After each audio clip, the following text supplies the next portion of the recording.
My name is Jaylani, and I live with my husband, Theodore. We run a restaurant called Sunflower, which my grandfather took care of for many years. It's a popular place with many regular customers who have loved it for a long time.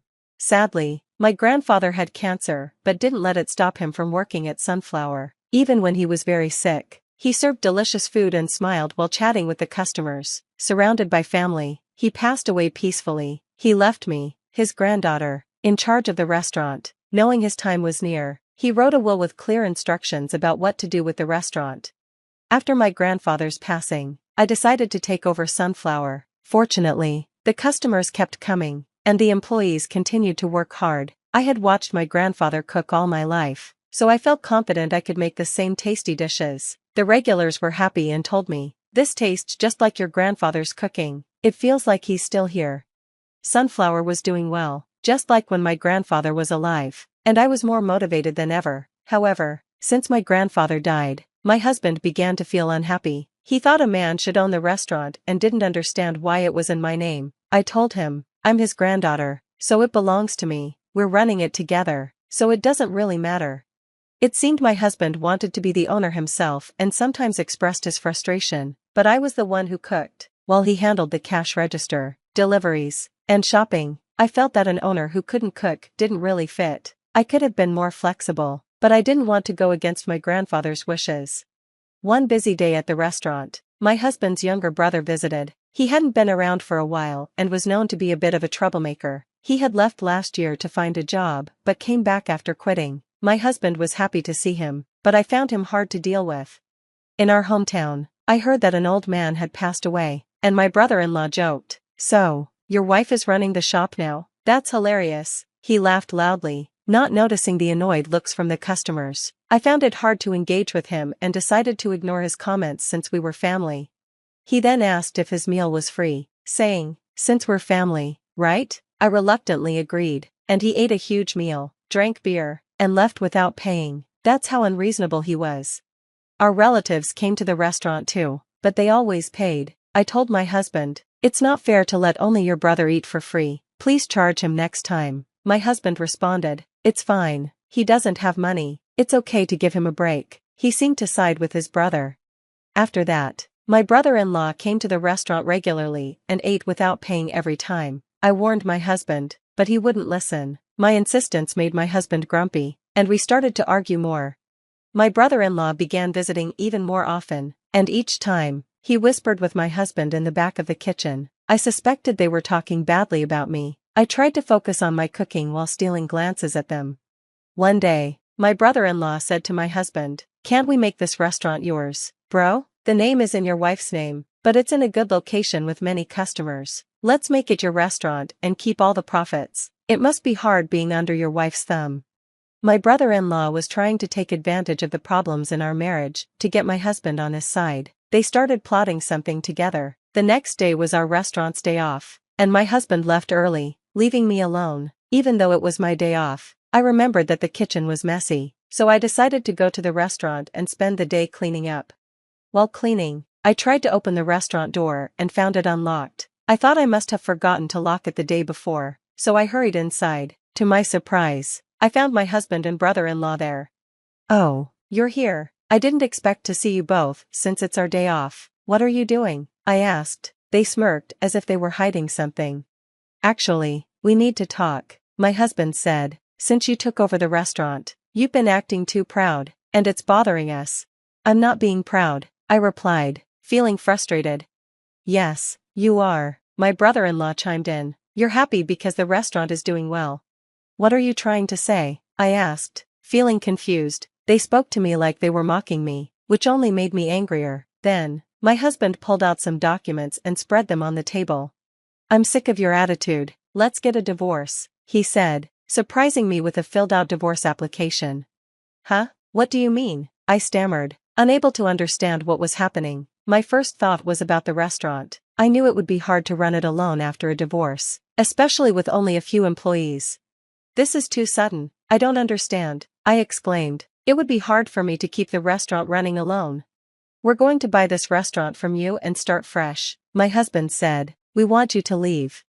I couldn't believe what I was hearing. This restaurant was protected by my grandfather. The profits are good enough. We should keep running it for the customers. So, you don't plan to grow? This restaurant will go out of business if you don't do something. I want to start a new restaurant, no matter what, he insisted. I realized my husband had been influenced by his brother. Well, we'll buy this restaurant for whatever price you want, my brother-in-law said. We'll earn it back quickly, so any price is fine. I couldn't stand their bullying any longer. Alright, if that's the case, I'll sell it for $50,000, but please wait for 2 weeks while I prepare the divorce papers and the contract, and during those 2 weeks, neither of you should come to the restaurant. When I said I was selling the restaurant, they were excited, not realizing I had my own reasons. In the meantime, I managed to run the restaurant by myself. Where's your husband? A customer asked. Well, we're actually getting a divorce, I replied. What, so suddenly? Will you be running Sunflower alone then? No, my husband is buying the restaurant, and I'll be leaving in 2 weeks. The customers were surprised and genuinely disappointed when they heard the news, but I quickly handed out flyers I had prepared, which calmed their worries. 2 weeks later, I presented the contract to sell the restaurant and the divorce papers to my husband. There are no complaints about this, right? I asked as he signed the contract. $50,000, huh? I'll transfer the money to your account right now, he replied, sounding pleased. Now this is my shop, he said, looking happy alongside his brother. While they celebrated, I packed up my things and left the restaurant. I was excited to see what they would do next. My ex-husband and brother-in-law immediately took over running the restaurant. We've explained the situation to the employees, they said. Even without Jaylani, the shop should run fine. Alright, let's make some money. They prepared enthusiastically for the day, but when 10 o'clock came, the usual opening time, things didn't go as planned. Why aren't the customers coming? My ex-husband wondered. The usual crowd was missing, and the employees, who were always reliable, weren't there either. He tried calling them, but no one answered. They had never faced this situation before, and panic set in. My ex-husband noticed a regular customer walking by and called out, "Hey, you're our customer, right?" Yeah, I've been worried because you haven't opened yet. What's going on?" The customer replied. "Come on in," my ex-husband urged, trying to sound welcoming. "Didn't you say your wife quit?" "I came here for her cooking, so I might not come anymore," the customer said. "Don't say that. We'll definitely serve something delicious," he insisted, forcing the customer to step inside. The customer reluctantly entered and looked at the menu. "What's this?" he asked, confused. "Since I'm the owner now, I decided to change the menu completely," my ex-husband said. The traditional sunflower set meals were gone, replaced by items with foreign names that were hard to understand, which made the customer less enthusiastic. "I'll have this steak," the customer finally decided. Understood, my ex-husband and brother-in-law started cooking with excitement. The customer, who had never seen my ex-husband cook before, waited anxiously. "Hey, is it ready yet?" the customer asked after a long wait. "Sorry for the wait," my ex-husband replied. Finally, after 40 minutes, the meal was ready. When the steak was served, the customer was shocked. There were only 3 small pieces of meat on the plate. The outside was burnt, and the inside was raw. There was no sauce, just a bowl of bread and soup.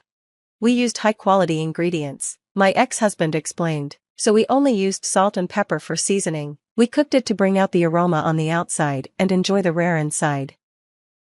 The customer didn't touch the steak, which looked like a failed dish at first glance. Upon closer inspection, the soup seemed to be instant.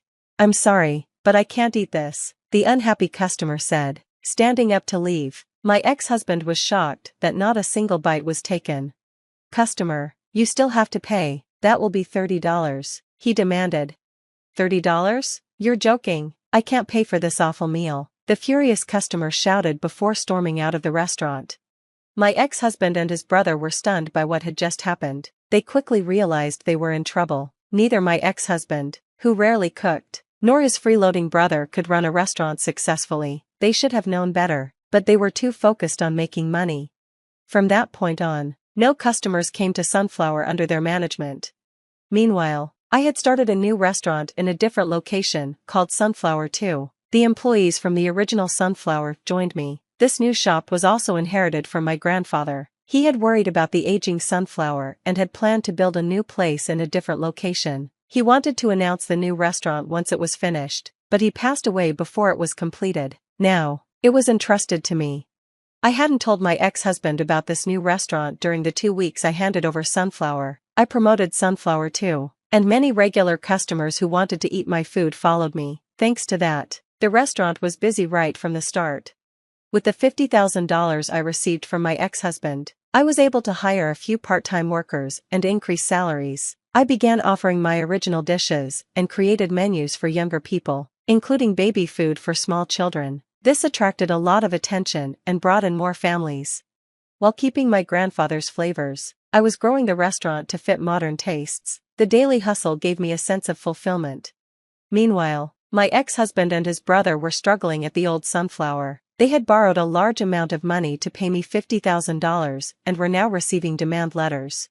"What are we going to do about this?" my ex-husband said, panicking. "You're the one who suggested this, so figure it out," his brother complained, holding his head in his hands. Then, he had an idea. "I've got a great plan," he exclaimed. Suddenly, the two of them showed up at my busy restaurant during lunchtime. "Jaylani, please help us," my brother-in-law shouted loudly, despite the packed restaurant. "My brother hurt his arm and can't cook anymore. We'll give the old restaurant back. Could you return the money as well? You took over the old restaurant and signed the contract. You need to take responsibility and make it work." I brushed off his plea and turned to return to my work when my ex-husband appeared behind him, looking pained. "Jaylani," he began, thinking my ex-husband was being overly dramatic. I was about to turn back to the kitchen when the restaurant became noisy.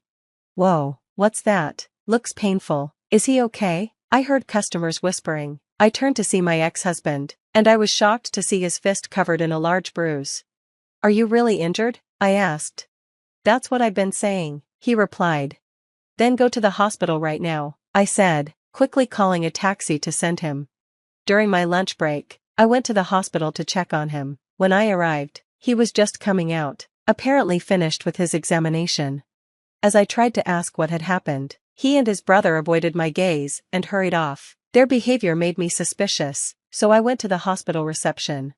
"Excuse me, I'm looking for a man named Theodore. He was here for an examination," I said. "Please wait a moment," the receptionist replied, checking the records, but she looked puzzled. "There's no record of such a consultation. Perhaps he went to a different hospital," she said. Realizing my ex-husband hadn't received any examination, I remembered how quickly they had run away and felt they were hiding something. I quickly set off to pursue them. A few minutes later, I spotted my ex-husband and brother-in-law walking. I stopped the car, grabbed my ex-husband's arm, and called out to him. "I knew it. The bruise is gone," I exclaimed. They tried to run, but I used all my strength to stop them. Seeing my angry expression, they quickly calmed down. "Why is the bruise gone? You weren't injured after all," I asked.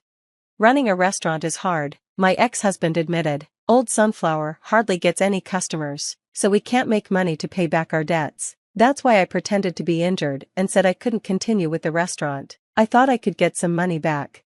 "You were trying to deceive me with such a childish lie," I replied, letting go of them. "Don't involve me in your affairs from now on. You two figure out what to do with that restaurant." I got back in my car and returned to my restaurant. Through the mirror, I could see them hanging their heads in shame, and it made me feel a bit sorry for them. After that, they quickly put Sunflower up for sale. I think they made that decision to repay their debts, but due to the building's age, they struggled to find a buyer. They received a flood of debt collection letters and were working around the clock. It seemed this life suited them, having thrown away something precious because of their greed. As for me, my newly renovated restaurant was thriving even more than before, with sales doubling. One of my regular customers offered to apprentice with me, so now I have a disciple. I often remind him that running a restaurant is not as easy as my ex-husband thought. I want to continue carrying on my grandfather's legacy for the foreseeable future. 6 years ago, I believed I was the happiest man in the world. My wife, Emily, and I met at a university club. I confessed my feelings for her, and we started dating. We spent a lot of time together, going to hamburger joints, watching recommended movies on DVD, and going on drives. We had a great time together. After dating for a while, we moved in together. When we both got jobs and settled into our routines, I proposed and we got married. We were delighted every day as husband and wife. When Emily received phone calls at home, she would say, "Yes, this is the Miller residence," looking a little nervous. I loved watching her like that. We wanted our first wedding anniversary to be unforgettable, so we planned a trip to the beach. I took the afternoon off and stopped by a jewelry store to buy a surprise gift for Emily. As soon as I walked out of the store, the cell phone in my bag rang. "Am I speaking with Mr. Miller?" It was the police. At that instant, I felt all the blood drain from my body. Could it be that Emily was involved in some kind of incident? Such thoughts crossed my mind. The cop on the other end of the phone began to explain quietly and monotonously. A fire had broken out in a building next to the station that housed several restaurants. Emily was in the midst of a business meeting at a restaurant near the scene of the fire. The corridor was stacked with cardboard boxes, so the fire spread quickly. The flames did not reach Emily's restaurant, but it was rapidly engulfed in black smoke. The officer explained that she was rushed to the emergency room unconscious. "Oh my God, okay, I'll be right there." I was shocked and terrified, but I quickly grabbed a cab and hurried to the hospital where Emily had been taken. The 30 minutes it took to get to the hospital seemed like hours. My heart was beating faster and faster. Please let her be safe," I prayed. My prayers, however, did not reach God. When I got to the hospital, I saw Emily with her face covered by a white cloth. The doctor in charge was explaining something to me, but I couldn't understand a word. I sat there, strengthless, my mind blank and unable to think of anything. After a while, I returned to work and spent my days just doing my job. That was all I could do. I sat there, helpless, my mind blank, unable to accept the reality. Then one day, on the 5th anniversary of Emily's death, something unexpected happened. Miss Miller, our department's administrative assistant, had opted to take maternity leave. During her 6-month absence, a temporary employee would be hired to fill her position. On the following Monday morning, Emma, our new office clerk from the temp agency, was introduced to us. "I'll be here for only 6 months, but I look forward to working with you all," she said, bowing slightly. The manager looked at me and beckoned. "Logan, can I have a moment with you?" Then he turned to Emma. "You can work with Logan for a while to learn all the jobs." As he explained this to Emma, I couldn't stop staring at her. My heart raced, but I managed to keep my cool somehow. "I'm Logan. It's nice to meet you," I said, though I felt I was staring at her for too long. She looked exactly like Emily, my wife who had passed away. It was uncanny, as if she were a reincarnation of Emily. Oh no, so I'm going to be her mentor, I thought. "Emma, how good are your computer skills?" I asked.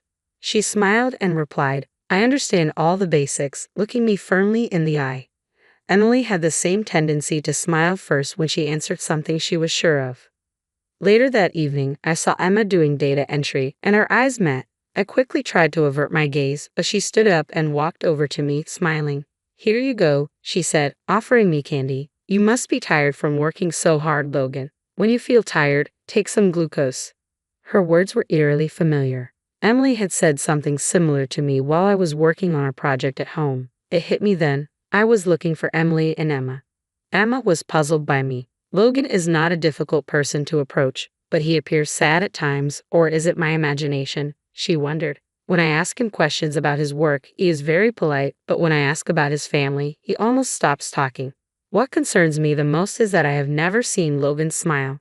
Maybe he's going through something painful, but I shouldn't interfere in other people's private lives." Despite her resolve, Emma couldn't help but wonder how painful it must be for him to go through daily life without a smile.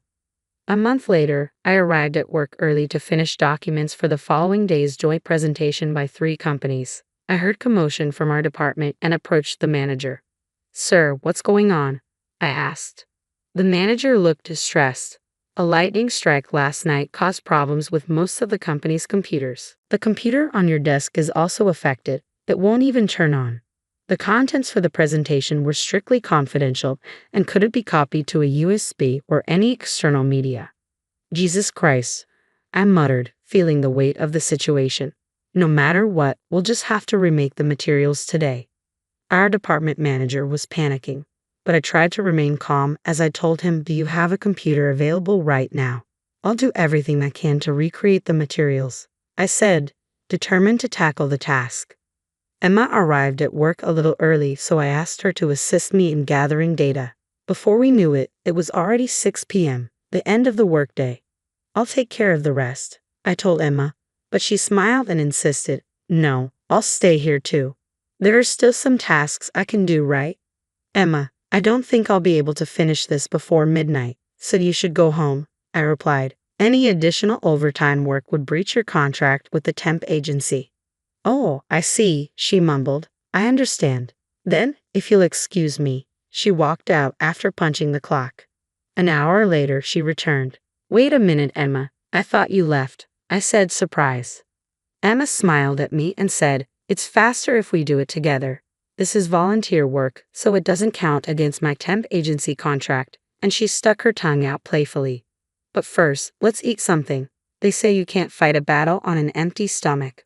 She brought out fried rice, salad, and soup she had purchased and placed them on the desk.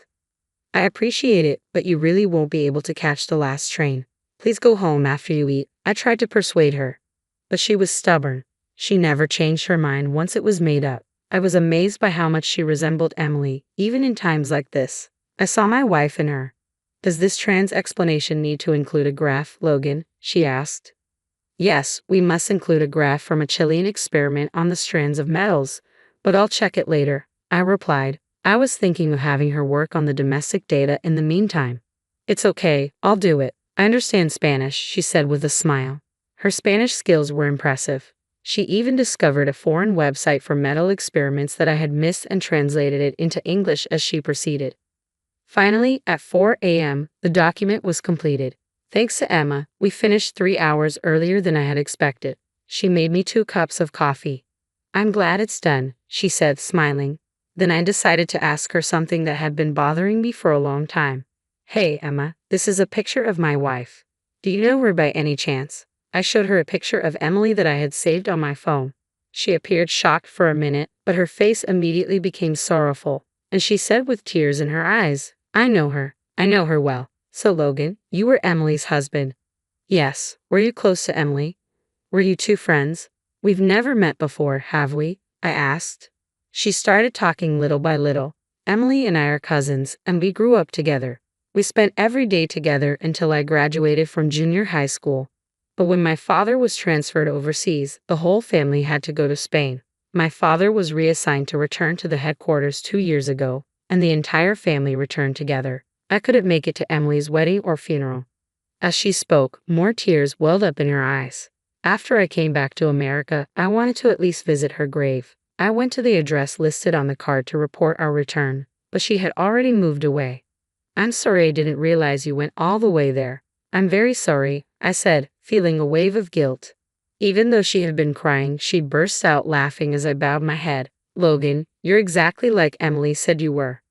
I wondered what Emily had said about me. Emma explained, every time I spoke with Emily on the phone, she always mentioned you. She told me you were the most sincere and kindest person in the world. Emma's words brought back memories, and I found myself naturally smiling. Logan, this is the first time I've seen you smile. Thank God. I thought you were one of those people who never smiled, she said, surprised. I realized then that I hadn't smiled in the 5 years since Emily died. I must have made people around me feel uncomfortable. I felt sorry for Emma too. Tell me more about Emily, I said, and Emma's face lit up with joy. Sure, I will definitely be there, she replied eagerly, repeating it several times. We were probably a bit delirious from pulling an all-nighter and ended up having a long conversation. We left the office shortly after, concerned about the presentation scheduled for that day. The joint presentation by the 3 companies was a great success. Emma, with her background in Spain, demonstrated her Spanish skills by gathering and translating information from Spain and Chile into clear English. The presentation materials, which she simplified, were well received. The manager smiled from beginning to end. A few days passed, and Sunday came.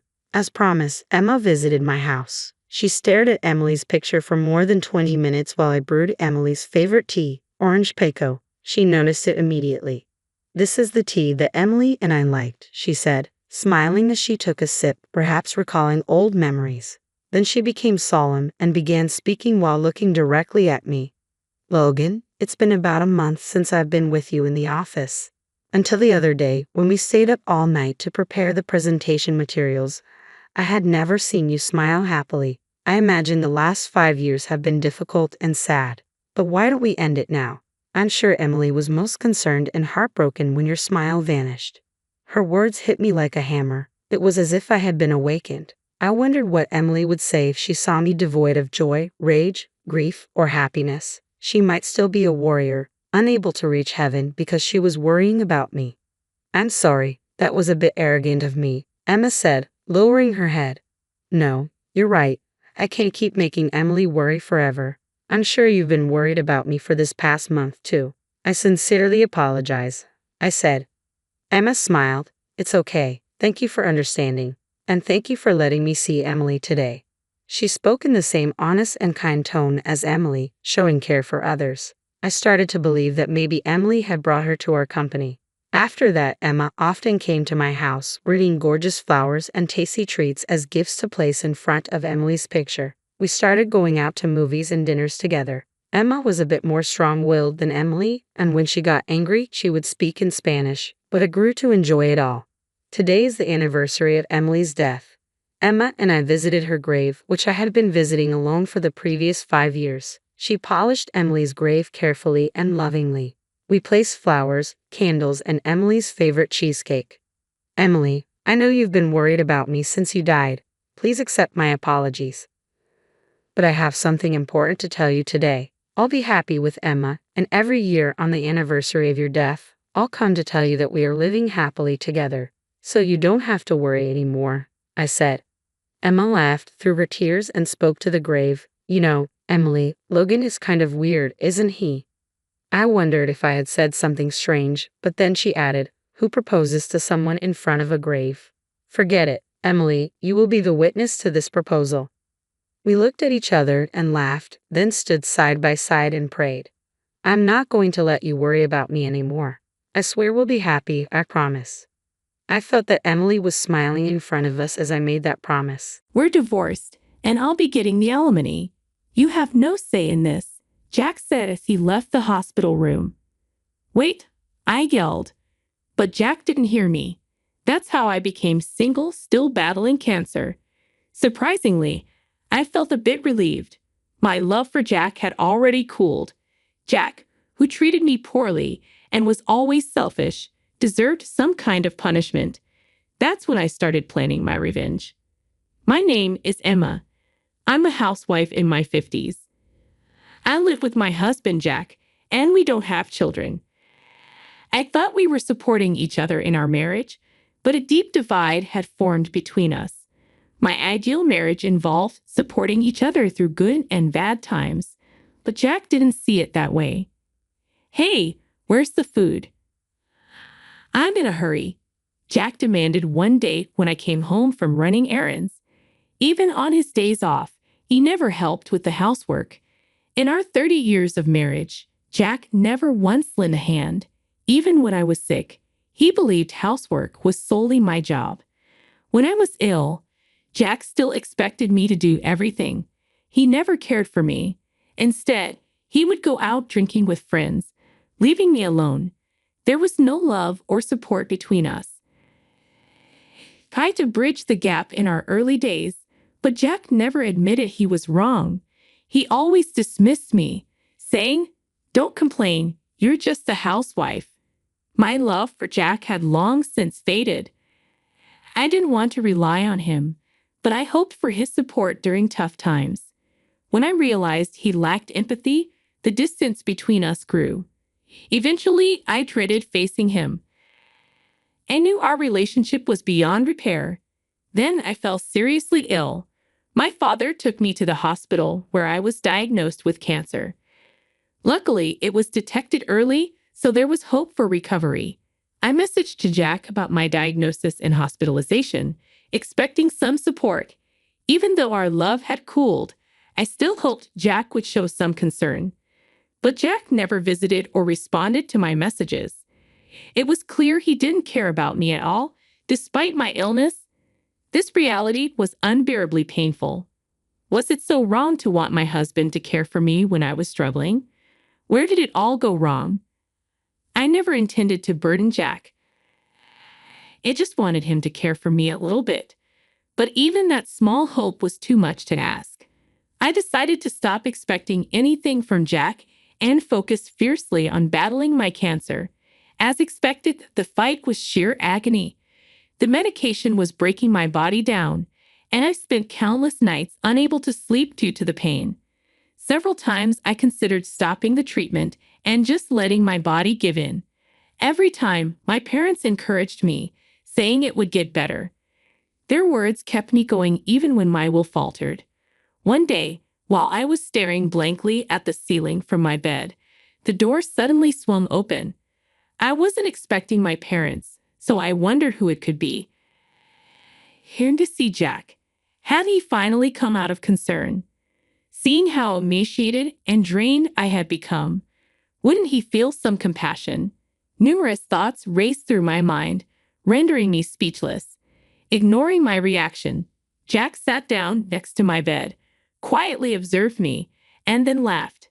"So cancer does this to you, huh? You look terrible, hardly like a woman at all." His words sent a chilling shiver down my spine. Of all things, he shouldn't have said that to someone battling cancer. I wished he would just shut up. But Jack continued with even more hurtful words. "Ever since you've been gone, every day has been wonderful. Sugar, the house is a mess, but I hardly ever go home. Life without you is surprisingly easy." Jack's cruel words wounded me further. Why did I have to hear such things? Why wasn't there a single comforting word from him? I wanted to lash out at Jack, but my weakened body wouldn't cooperate, leaving me no choice but to quietly absorb his painful remarks. I stared at Jack with vacant eyes. Noticing my gaze, he chuckled mockingly and then said something utterly unbelievable. "By the way, I'd already filed for divorce. I'm taking the house as part of the property division. You don't get a say in it." The room seemed to spin at his words. He filed for divorce without my consent? Why? Before I could gather my thoughts, Jack continued. "I've fallen in love with someone else. She's 20 years younger than me, and I'm serious about her. You're in the way of us being together." Did this mean he had an affair? Such thoughts raced through my mind, but Jack, having said his piece, began to prepare to leave. "Wait," I called out, but Jack paid no heed. There was no love left for me in his heart anymore. The pain in my chest became so intense that I just didn't care anymore. "Fine," I said. With that one word, Jack left the room with a satisfied smile. After that, I fought even harder against my illness. Despite the pain, I was determined to recover fully from cancer and became even more dedicated to my treatment. 2 days passed. It might seem short, but for me, those days felt very long. I was tormented with uncertainty. Did Jack really finalize the divorce as he said, or were his words just meant to play on my anxieties? Perhaps there was no divorce at all.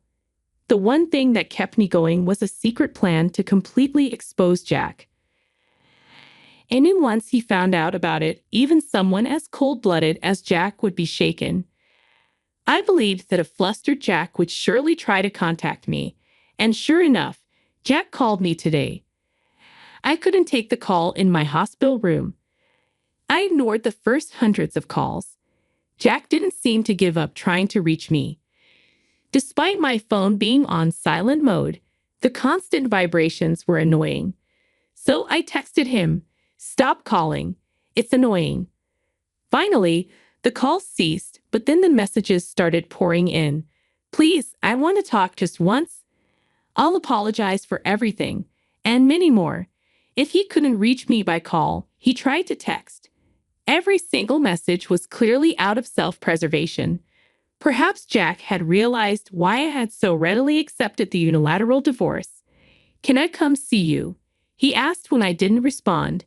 Given my current exhaustion from fighting my illness, the idea of meeting Jack was almost torturous. However, I figured if I declined, he'd incessantly call, so I replied, "Fine." My revenge plot was about to begin. Jack, who had treated me poorly for so long and even forced me to divorce, deserved a harsh punishment. Eagerly anticipating Jack's arrival, I was determined to bring him down. "Hey, what the hell are you thinking?" With that outburst, Jack entered my hospital room. His voice clearly revealed his panic, showing that he was already feeling cornered. To an outsider, Jack's reaction might seem over the top, but it was only natural for him to be this frantic. After all, I had a secret ace up my sleeve. I had no idea you had assets worth $6 million. If I knew about this money, I wouldn't have. Why didn't you tell me? Jack placed my bank book on the table. The book clearly showed that I had over $1 billion saved up. Well, you never asked. Who would imagine that the housewife like you would have this kind of money? If I had known about this money, I would have never divorced you. Maybe you shouldn't have impulsively forced me to divorce. Don't play games with me. And where did you even get this kind of money from? Jack, who unilaterally divorced me without my consent, was now complaining that he'd have acted differently if he'd known about my $6 million. It was so self-centered of Jack to assert he'd have changed his decision if he had known about the money. I decided it was time to let Jack in on the secret. Actually, the source of this $6 million was from investments I began as a mere pastime. The one who suggested I try investing was my parents. Although Jack's salary alone was enough for us to live comfortably, I always wanted to contribute something to our finances. My father was knowledgeable about investments, and when I expressed interest, he taught me hands on how to invest. Under my father's guidance, I began investing little by little, initially aiming to make even a small profit. I first started investing about 5 years ago. Since then, I've honed my skills considerably. Now, I've become so proficient that even my father exclaims, "I never thought you'd grow this much." The $6 million recorded in the passbook Jack brought was the profit I earned over those 5 years. I was going to tell you eventually, but then cancer hit me, and you suddenly started to claim divorce. What could have been done? I never intended to take the secret to the grave. Once I recovered from cancer and could return to a normal life, I had planned to confide in you about the $6 million. As a couple, I intended to share the money to ensure our life together. But before that could happen, you made the unilateral decision to divorce. It would be absurd to share the money with someone who's no longer my husband. Given the circumstances, all $6 million will probably be mine. Hearing my story, Jack's face turned red with rage. If I had known you had this much money, I wouldn't have divorced. It's your fault for not revealing it immediately. Pay me alimony right now, $6 million, to compensate for the sin of keeping secrets from your husband. Faced with such a vast sum, Jack seemed overwhelmed or simply unable to accept that he wouldn't be getting the money. Either way, he was making outrageous demands. Now that we're divorced, there's absolutely no way I'm giving the $6 million to Jack. And yet, Jack was so desperate to get his hands on the money that he was saying unthinkable things. I couldn't help but chuckle. "What are you laughing at?" Jack said. "Enough with the disrespect. I've always been irritated by your attitude. Did you ever think it's arrogant for a wife to have such wealth? A wife's assets are her husband's, so you should hand over these assets to me." "What do you mean a wife's assets belong to the husband?" I never intended to keep the existence of this money hidden forever. It's just that you went ahead and divorced me before I could reveal it. Stop making excuses. It's all your fault for keeping secrets. Every time I spoke, Jack turned bright red, accusing, blaming, and belittling me. Frankly, as someone recovering from illness, Jack's shouting was hard to bear. It resonated in my head unbearably. It was clear that trying to discuss anything further would be futile. No matter what I said, Jack would probably never listen and continue to paint me as the villain. Once I realized that it was impossible to reason with Jack, my next move was swift. "Please stop it. You were the one who went ahead and divorced, right? You forced me to divorce, remember? I always knew you were cruel, but I never imagined you'd go this far. When one reaches their limit, can they really become this enraged? What I felt now was not the pain from cancer. It was something deeper. I tried to hold back my anger toward Jack, but it was unstoppable. Raising my voice might affect my body, but seeing him sitting shamelessly beside my bed and blaming me with every word made it impossible to stay calm. When I was diagnosed with cancer, what do you think went through my mind? I said, I thought maybe now Jack would worry about me a bit, that he might change his ways and start caring for me. Yet, what did you do? You didn't visit me in the hospital, and when you finally did, you filed for divorce and claimed our house. Now that you know about my wealth, you come and blame me like this. Are you kidding me? I'll say it again. I never intended to keep it a secret forever. I was waiting for the right time to tell you. You destroyed that chance. I had never blamed Jack like this before. I always accepted his selfish actions, thinking that we were a married couple and should stay together without complaints or resentment. I always did my best for him because I loved him. But now, I felt no love for Jack. All I felt was uncontrollable anger and disbelief towards a man who only said selfish things. How did he become so selfish? What kind of upbringing makes a person so devoid of consideration for others? As I realized it was futile to question this, Jack pleaded, Please, I'm begging you. She says she'll definitely divorce me unless I bring her $6 million. Knowing that you have that amount, if I can't get that money from you, I'll be left all alone. You still love me, don't you? Don't you want to help me? It seemed that the woman Jack was cheating with had also found out about my $6 million.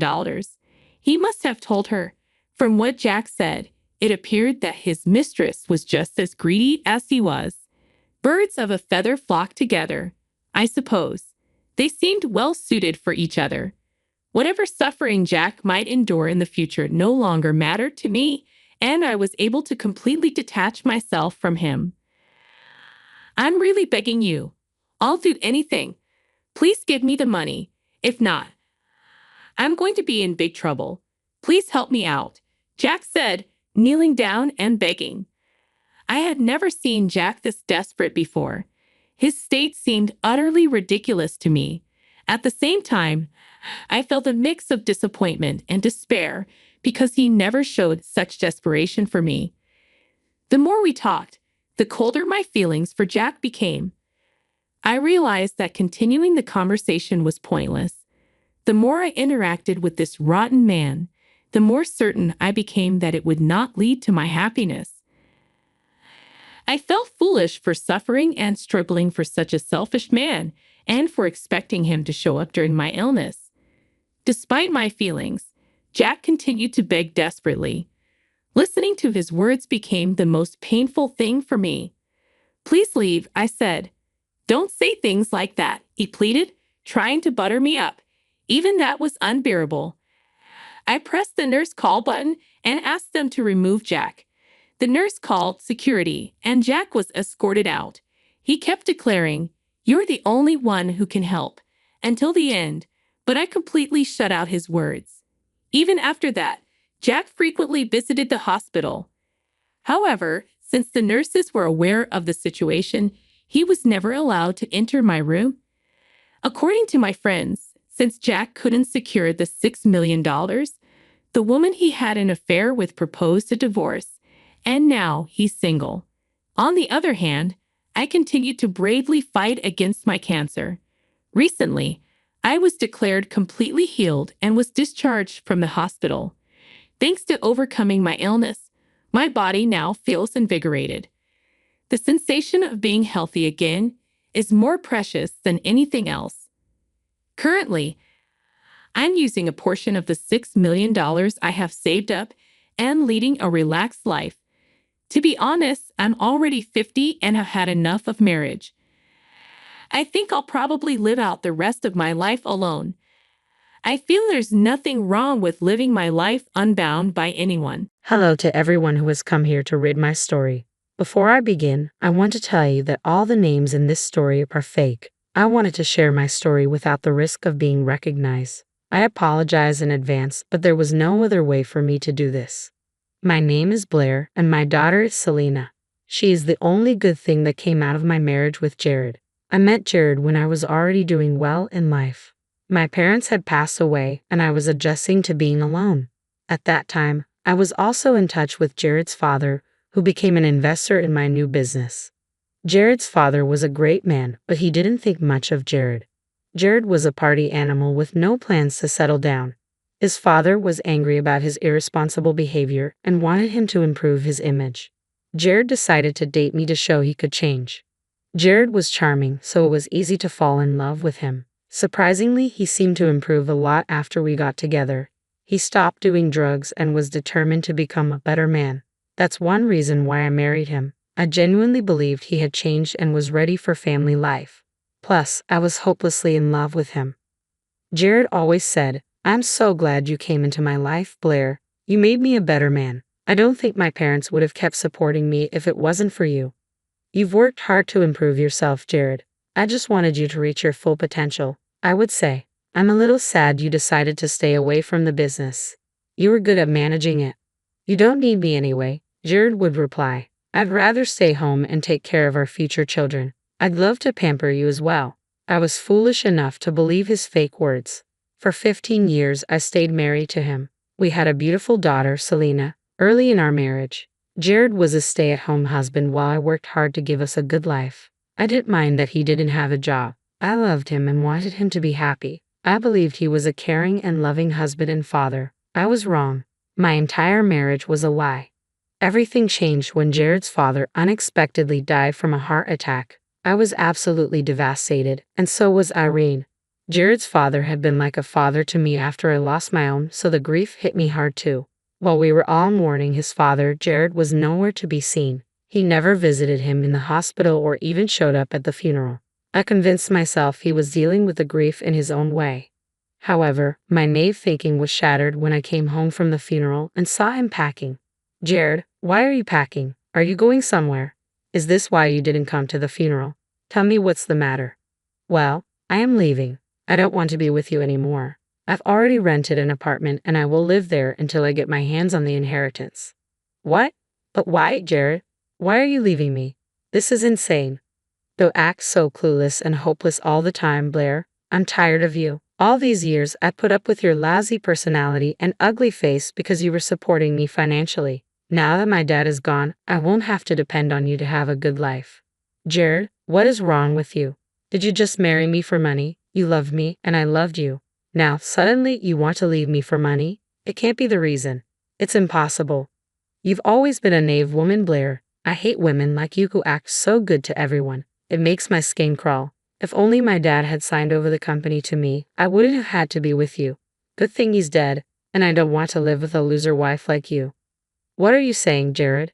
We have a child together, for God's sake. Now you're telling me you never even loved me. Hell, you won't even stay for our daughter."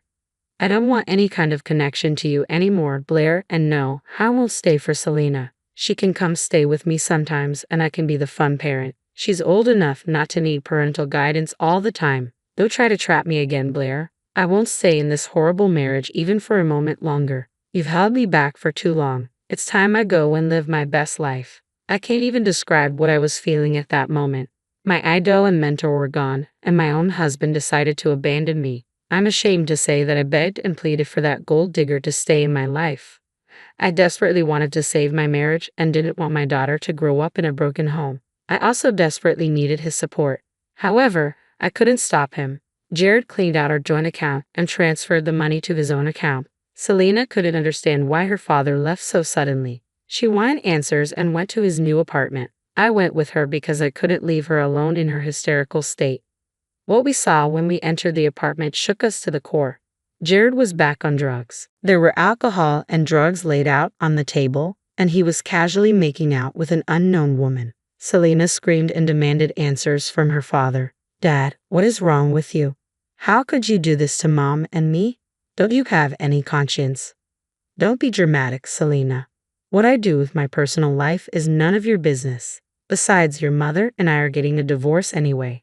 I was really hoping that we could try marriage counseling to become a better couple. I had no idea you had already started a new life without me. You even brought a new woman and got back on drugs. Why the hell do you think I would want to get back with you? I already told you, Blair. You were only good for me when I had no money. Now, with my inheritance, I don't need to rely on you anymore. You were a horrible man, Jared. I was ready to forgive you to make sure Selena had her father in her life. But now I see your addiction is more important to you than your family.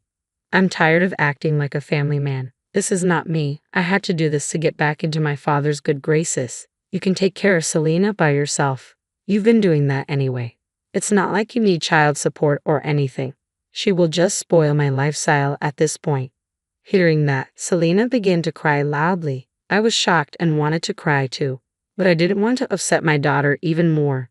She kept saying, "I hate you, Dad," while her father went back to the other woman. I tried to calm her down and took her back home. Selena quickly went to her room and told me to leave her alone. I took that chance to have a good cry for myself. I realized my 15 years of love was just a joke. Jared had used and discarded me, and even her daughter wasn't important to him.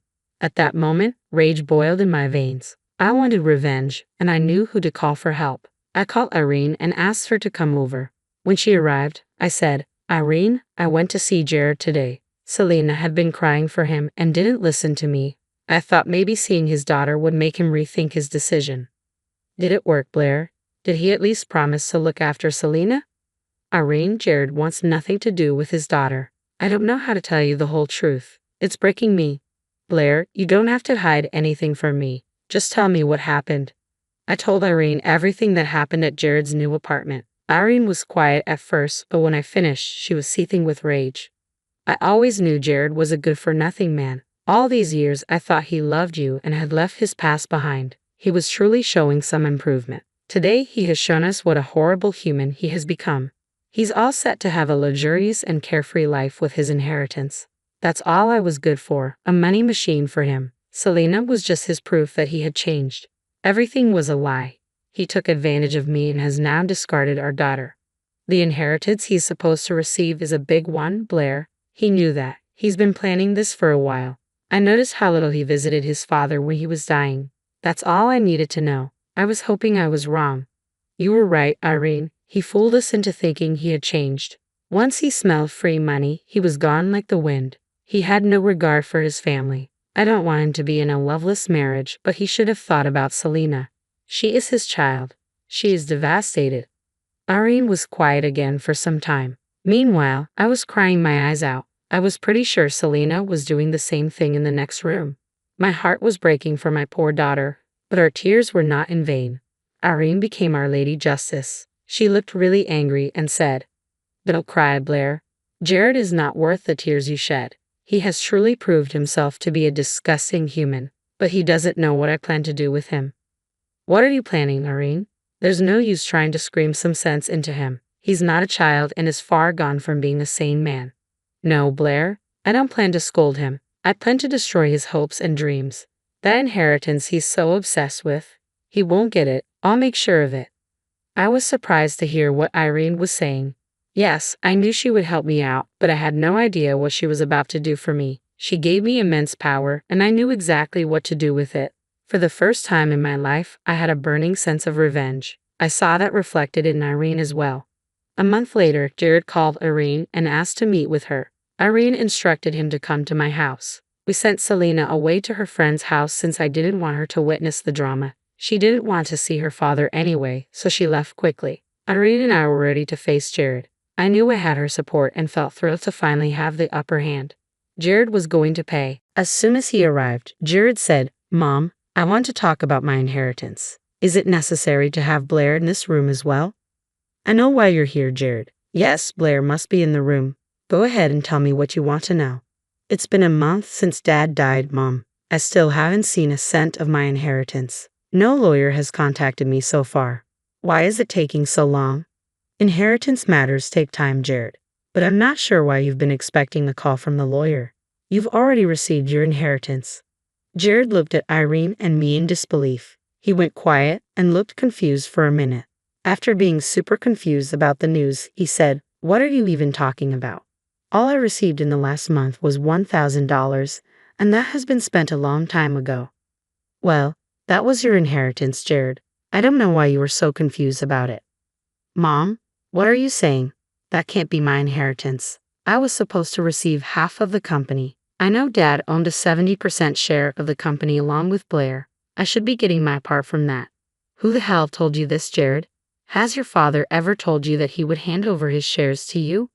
No, but I am his only child. I should be inheriting his share of the company. I am the only legal heir. Well, no, Jared.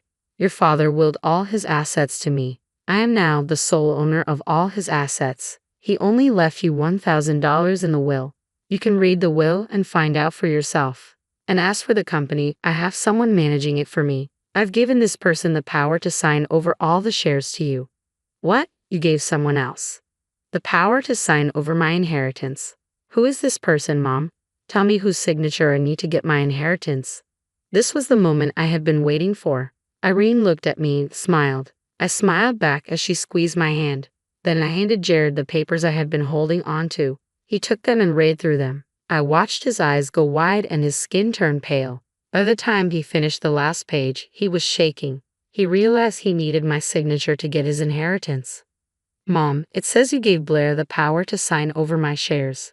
Is this true? First of all, Jared, stop saying those are your shares.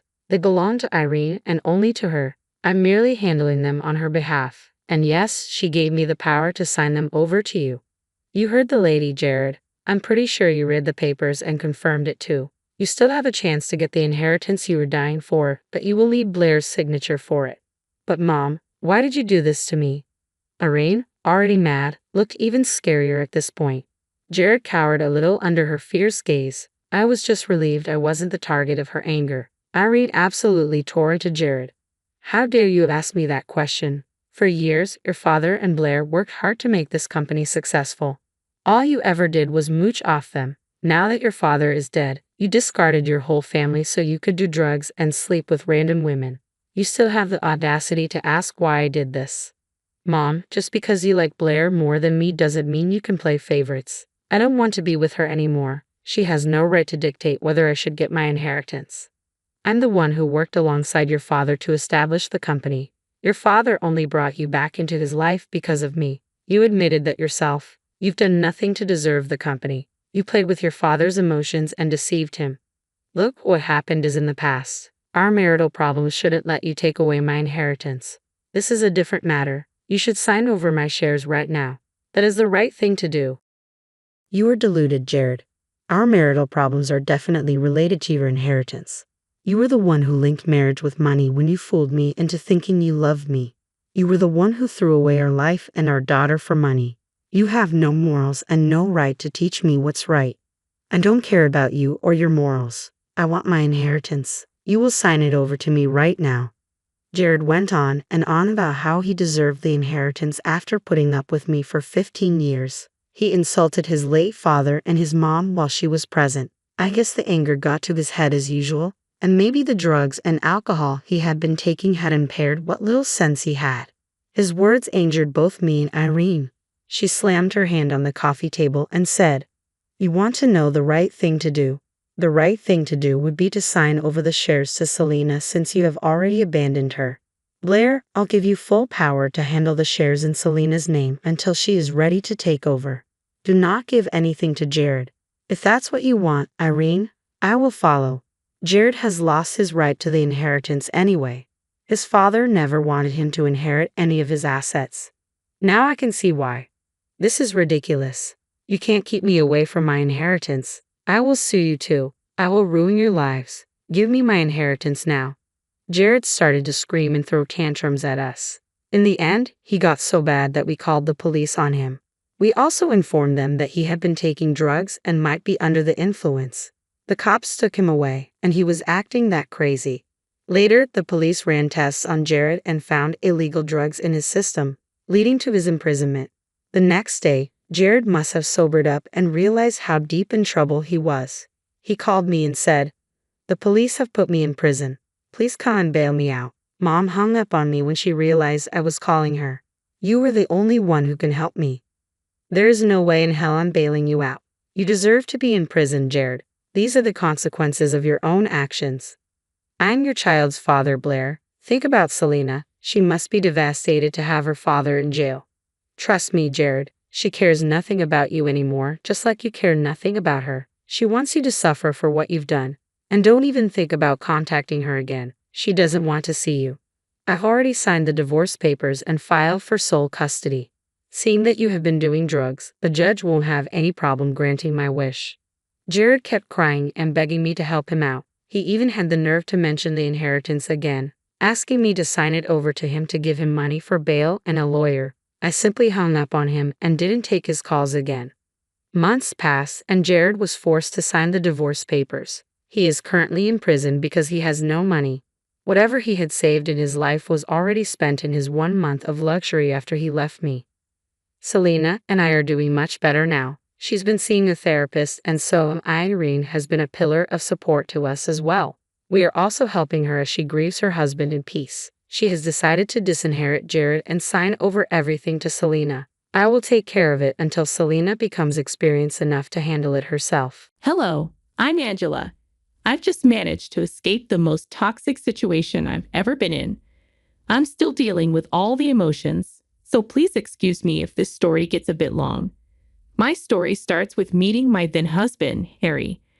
We met in college and started dating quickly because he was one of the most handsome guys on campus, and I was also considered attractive. We dated for a long time. Harry proposed to me right after we graduated, and I happily said yes. However, we both knew we needed to wait a bit longer before getting married because we were focused on our careers and wanted to be in a good place before taking that big step. Harry asked me to move in with his family so he could work better and I could get to know them. I agreed because it made sense and would save me money on housing. I worked really hard at that time because I wanted to have a luxurious wedding with all our family around us. Meanwhile, Harry was working at his father's firm. He came from a big and influential family and was very rich, so my dream of a big wedding wasn't unrealistic. We focused on our careers for about 4 years before I got pregnant. It wasn't planned, and I was shocked because we were careful. I was so determined not to believe it that I went to the doctor, who confirmed I was already 3 months along. That evening, I had to tell Harry the news. So, I have some news. I began. Is it good or bad? He asked. I don't know. It depends on how you take it. You're scaring me. What is it? I haven't gotten my period for the last 3 months. At first, I thought it was just the birth control, but then something told me to take a pregnancy test. Oh no. Are you saying? Yes, I'm pregnant. Oh my God. Are you sure? Could the tests be wrong? I thought the same thing, so I went to the doctor. They confirmed it. Wow, I didn't expect this. We have so much to do. This is wonderful. Really, I didn't know how you'd take it. We've been so focused on our careers, and a baby would be a big change. I assure you, it's very good news. First things first, we need to get married. So we immediately started planning our big, lavish wedding. Within the next 2 months, everything was set. We said our vows and became husband and wife. Harry was very kind and gentle with me. When I was pregnant and during the wedding planning, Harry was always by my side, making sure I was comfortable and having a good time. However, about 2.5 months after we got married, Harry's behavior started to change. He stopped looking after me and stopped checking in on me. I tried talking to him multiple times, but he wouldn't tell me what was wrong. When I gave birth to our beautiful daughter, Harry wasn't there, and that added to my pain. Thankfully, my mother-in-law, Lucy, was with me. I was in the hospital for about a month due to complications after birth, including a mini stroke and significant blood loss. Harry never visited me, and I was deeply hurt. What kind of husband leaves their wife to suffer like that? A few weeks after I gave birth, Lucy told me that Harry wanted to perform a DNA test on P to see if she was really his child. He thought it was suspicious that I got pregnant suddenly. Hearing this made me feel even worse because I had never given him any reason to doubt my faithfulness. He conducted the test anyway, and it confirmed that P was his child. But by then, Harry had checked out of being a father and husband for so long that he found it more comfortable to stay distant. When I returned home, I tried to talk to him about it, but he told me he wanted nothing to do with either P or me. He and I stayed in this painful situation for the next 7 years. Harry had made me quit my job when I was pregnant, so I had no savings to fall back on. Harry was doing well at his father's business, so I knew he could provide for us. I stayed in the house because I wanted to be with P without facing any issues. Harry barely looked at P and would complain if I raised any issues about household work. I quickly learned that Harry was not the sweet-tempered man I had known before. The only reason I was still living there was because I was taking care of his parents, a job he didn't want to do. His parents, Patrick and Lucy, adored Harry and believed he could do no wrong. Even when they saw how he was treating P and me, they didn't care. They fully believed that I was the reason Harry was ignoring his duties, thinking I had done something to deserve it.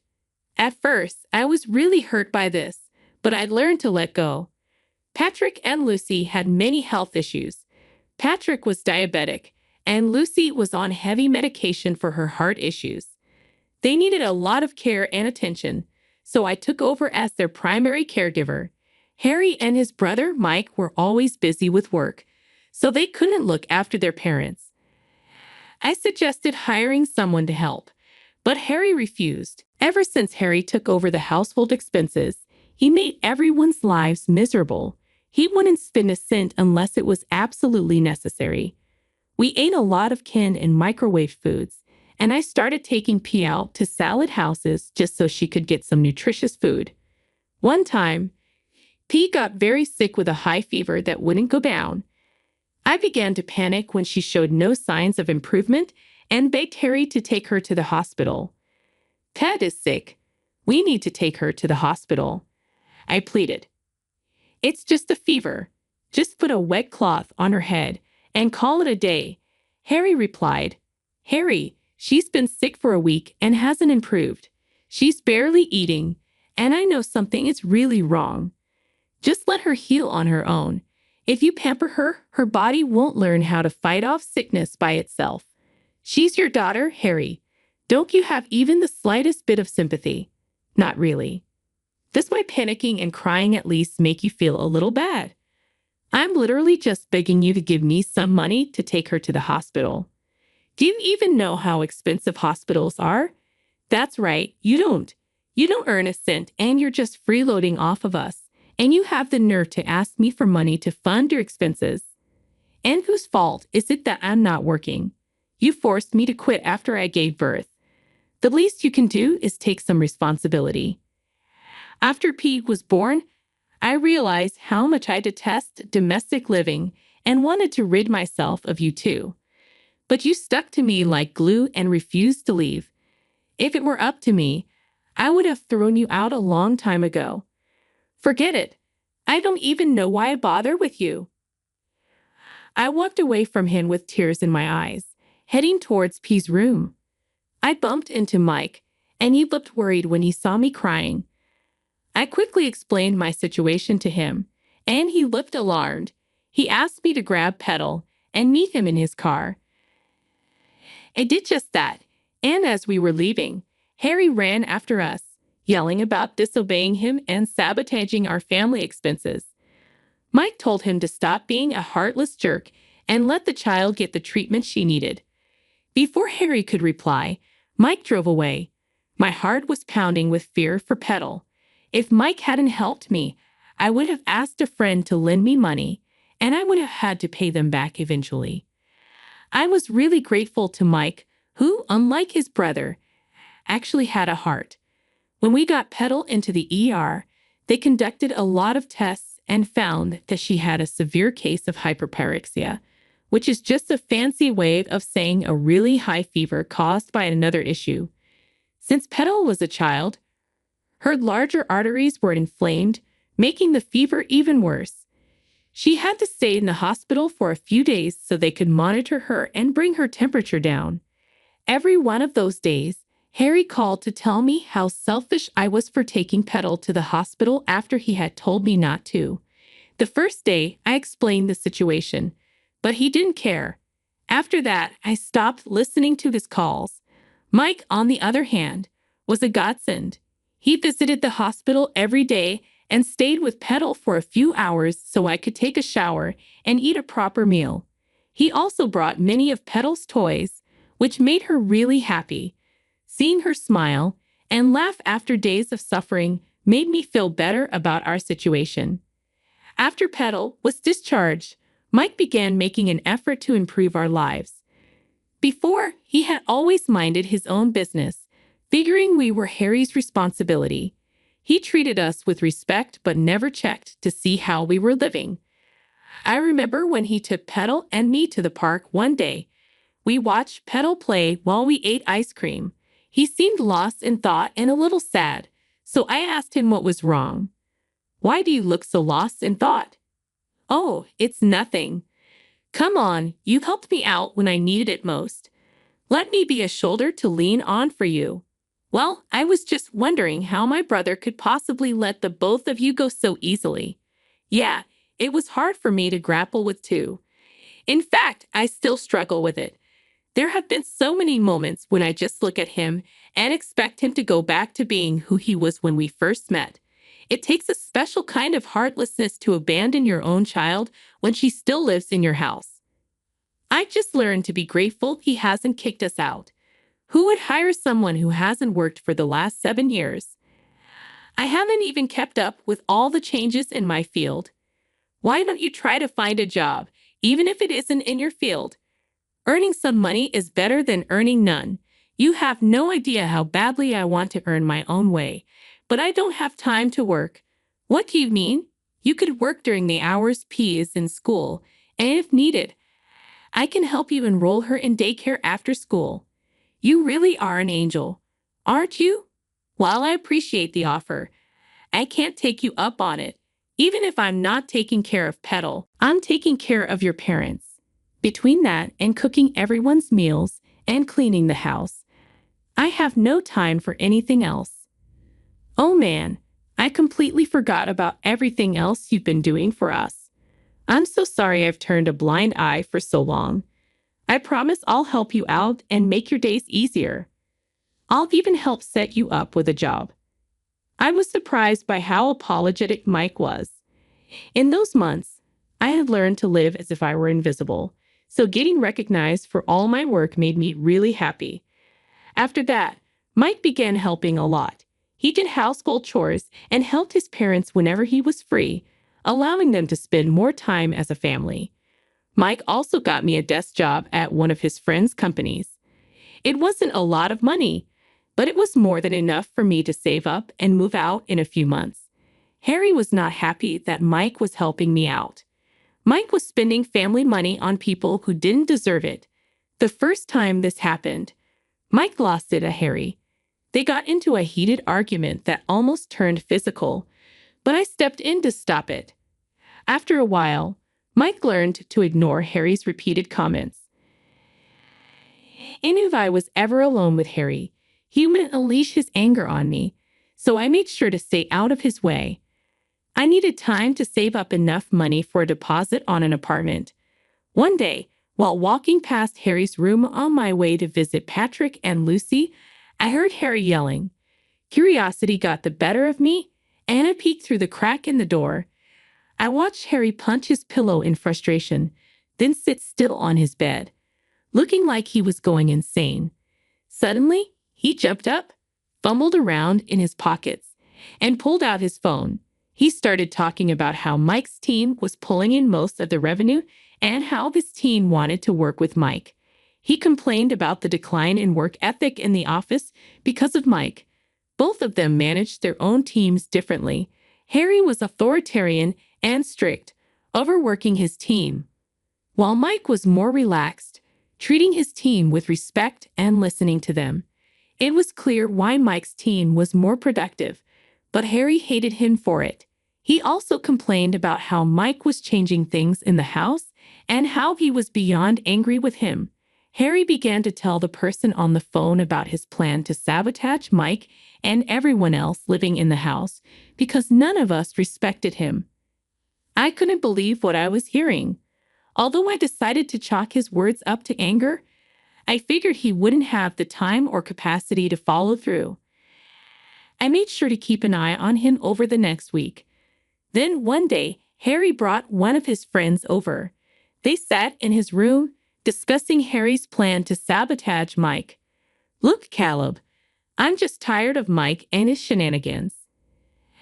"I get that. So, what are you going to do about it?" "Well, no, but all I know is that the man gets on my nerves. Suddenly, he's become a good guy, looking after my loser wife and child, and taking care of our parents. Do you think he's doing this for some gain?" "Oh yeah, of course. Everything about him works for a benefit that he can earn. He probably wants all of my parents' estate as his inheritance." "That's definitely how it looks. Maybe you should do something soon. You can't let this go on longer. You are your parents' favorite, aren't you?" "Absolutely, and you're right. I need to keep it that way. What do you think I should do?" "Why don't you have your parents sign the house over to you, and then you can throw them all out?" "I like that. But what about Mike?" "Well, your dad's still the CEO, and he has the power to transfer the company under your name too." "That is so true, Caleb. You're a genius." I was alarmed by what I was hearing. I quickly left after they switched topics, but I was sure Harry saw me. He must have tried to cover his bases before tricking his parents into signing everything over to him. The next day, I came home from work to see everyone sitting at the dinner table with grim looks on their faces. I tried to ask what was going on, but nobody replied. I felt awkward, but had to take care of Petal, so I let it go. That night, I thought about whether I should tell them what I overheard. Even though Patrick and Lucy were mean to me, they took great care of Petal when I needed it, and Mike was amazing. The next day, I came back from work, prepared to talk to Patrick, Lucy, and Mike about my plan. My heart raced as I walked into the living room to talk. Thankfully, Harry was still out, and I knew I had a little while before he came back home. "Why did you call us here?" Patrick asked. "I just wanted to tell you about something I found out the other day." "Hurry up with it," Lucy said. "I happened to overhear Harry talking to someone on the phone the other day. He made plans to take revenge on Mike and, in turn, on both of you." "Get out," Patrick snapped. I couldn't believe my ears. Patrick's accusation left me speechless. Harry had already poisoned their minds, convincing them that I would fabricate some story to turn them against him. "Excuse me? You heard what he said." Patrick snapped. "I'm sorry, but why?" "Don't understand," I replied, my voice trembling. "Harry told us about how you were going to come and tell us some outlandish thing just so we could start hating him and transfer all our assets to you and Petal." "What? I would never." "Oh, shut up. Lord knows the only reason we ever put up with you was because Petal needed a mother. Now she's old enough, and you've done enough. Get out of our house and our lives," Lucy interjected harshly. "I have no place to go. I'm telling you, Harry is lying." "You have some nerve to say that. We made sure that Harry got all our assets. You will get nothing. Lie all you want, you won't get a cent from us. And since you have no place to go, I'm sure CPS would not like that. You can't be threatening me with my daughter," I said, my voice breaking. "You either leave peacefully, or we kick you out and have Petal's custody given to us," Patrick threatened. "Fine, I'll leave. Just please, take good care of my little girl." I packed my things and tearfully kissed Petal goodbye. She cried a lot, and it only made my heart break even more. But this was the best thing I could do for her. I reached out to my best friend, whom I hadn't contacted in years. Thankfully, she was more than willing to help me out, opening her house to me. She gave me her shoulder to cry on and listen to me. We caught up on our lives, and I even managed to laugh occasionally. The mental and emotional strain was too much, and I fell asleep easily. The next day, I took a day off from work to recover and plan my next move. I knew I needed to have Petal by my side, but I didn't need to think too much. Around noon, I got a frantic call from Patrick. After calming him down, he explained that Harry had kicked all of them out of the house and even took away Mike's job, leaving them with little money to rely on. He begged me for help, but I was done. I had no sympathy for them. I contacted CPS and informed them of the situation. It wasn't long until I got Petal back with me. Despite not having solid proof of residence, I at least had a roof over my head, unlike Patrick and Lucy. My friend also testified that I was living with her until I could get back on my feet. I got numerous calls from Mike and his parents, calling me all sorts of names for taking Petal away instead of helping them. But I had tried to warn them, and they chose to make me suffer in the worst way possible. I'm always going to be grateful for how much they helped me in the past, but they crossed a big line. Right now, I have full custody of Petal, and I'm in the process of getting a divorce from Harry.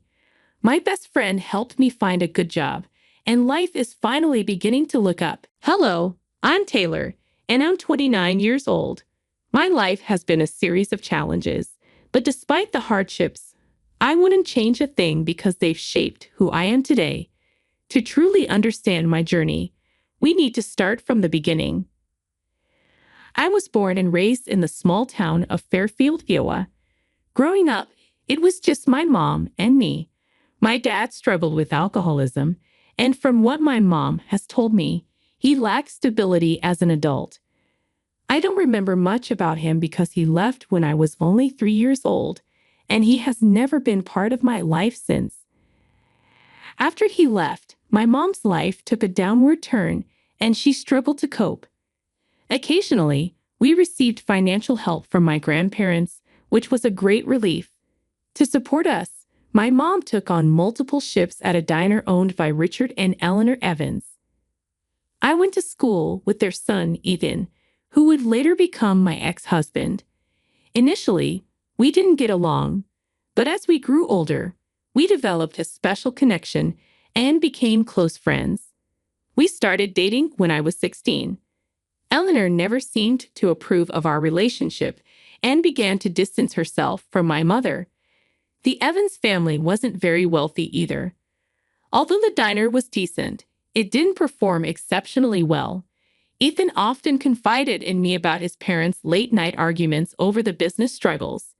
Everything changed in the summer of 2016. At the time, I was working at a bookstore, saving up for college. Despite coming from a small town, I had big dreams. Unfortunately, my mom had an accident. After a month-long battle in the hospital, she passed away. I was devastated. She was the only close family I had, apart from my grandparents. Feeling lost, Ethan became my pillar of support and helped me through my darkest days. I decided to leave my job at the bookstore and take over my mom's position at the diner since it offered better pay. Sadly, this meant giving up on my college dreams to fend for myself. About 8 months after my mom's passing, while we were closing up the diner one night, Ethan surprised me with a proposal. With all my heart, I said yes. Our wedding was a small, intimate event with only a few people in attendance. After the wedding, I moved in with Ethan and his parents. However, something always felt off. Eleanor was very focused on wealth and status. I remembered my mom telling me how Eleanor dreamed of the diner flourishing and finding a prestigious match for Ethan, a girl from a wealthy family or a prestigious college graduate. It was surprising to learn that Ethan's parents, especially Eleanor, were supportive of our marriage. At the time, I was preoccupied with my own grief and didn't think much about it. Despite being aware of our relationship, Eleanor indirectly expressed her belief that her son deserved someone of higher standing. One day, when the diner was busy, Ethan's friend Miles came to visit. I was in the back doing inventory when I overheard snippets of Eleanor talking with Miles and his new wife, Sheila. As I made my way to the front to say hello, Eleanor rushed me away without even introducing me properly. After they left, Eleanor and I had an interesting conversation. "Well, that was Miles," I started. "Yeah, I've heard about him. He recently tied the knot, huh?" "Oh, indeed. He married Sheila. She's an absolute gem, you know. Fantastic upbringing and all. Both her parents are top-notch doctors down in Orlando. She's quite a remarkable woman herself, practicing law. Impressive, really. A catch like her is what any man dreams of. Lucky guy, that Miles. I wish my Ethan had that kind of luck." "What do you mean?" "Well, you know how it is. Sometimes I just wish he would have found someone who's, well, more put together. Like Sheila. It's funny how Ethan and Miles grew up together, liking the same things, and look at their wives now. Quite a contrast, huh? You know, Eleanor, it's not always about what society thinks. Ethan and I have a history together, and our love runs deep." "Sweetie, love is just a word sometimes. You're young, and I get that you're in love, but my love for Ethan is unconditional, and I believe that's the most precious thing in life. If you claim to love him so much, don't you think he deserves someone even better? I mean, when I look at you, with your mom gone and your dad disappearing, who knows when, if it weren't for Ethan, could you even take care of yourself? What do you have to offer? I know these words sting, but they're kind of true, don't you think?" Eleanor's words hit me hard. I tried to move past it, thinking maybe she needed time to accept me. Her comments really got to me, and I was angry, but deep inside, I couldn't help but wonder if there was a grain of truth in what she said. I was pretty insecure back then, which probably made her words cut even deeper. As for me and Ethan, things weren't as great as they used to be. I started questioning if he regretted marrying me. There was a growing distance between us, and I initially blamed it on the challenges we faced with the diner, but there was definitely a shift in our connection. It had been over 1.5 years since we got married, and during this time, Eleanor occasionally made hurtful remarks about my background. Despite those comments, I tried my best to keep my cool and work on strengthening my relationship with Ethan. However, over time, I noticed a change in Eleanor's behavior. Her comments went beyond the occasional snide remark, and it was becoming clear that something was off. She was acting unpredictably. Then, one evening at the dinner table, something unexpected happened. That particular moment ended up altering the course of my life in ways I could never have imagined. "How was your day, dear?" Eleanor asked. "It was all right. Actually, I've been wanting to announce something. Mom, Dad, I've been thinking about this for quite some time now. I think I'm going to invest some of my money in Taylor's education. It's always been her dream to go to college, and the diner is not doing well either anyway." The whole dining room went dead quiet when Ethan dropped that unexpected bomb. I was stunned. He hadn't even talked to me about it beforehand. The tension was thick enough to cut with a knife, and even Eleanor looked shaken. I mean, it's a sweet move and all, but maybe a little heads up before dinner would have been nice. I said, "What? Jesus Christ, Ethan? Mom, please don't overreact," Ethan pleaded. "Richard, why are you not saying anything? You cannot be seriously considering this." Eleanor snapped. "Let us hear Ethan out, dear. Ethan and I have not discussed this," Richard said calmly.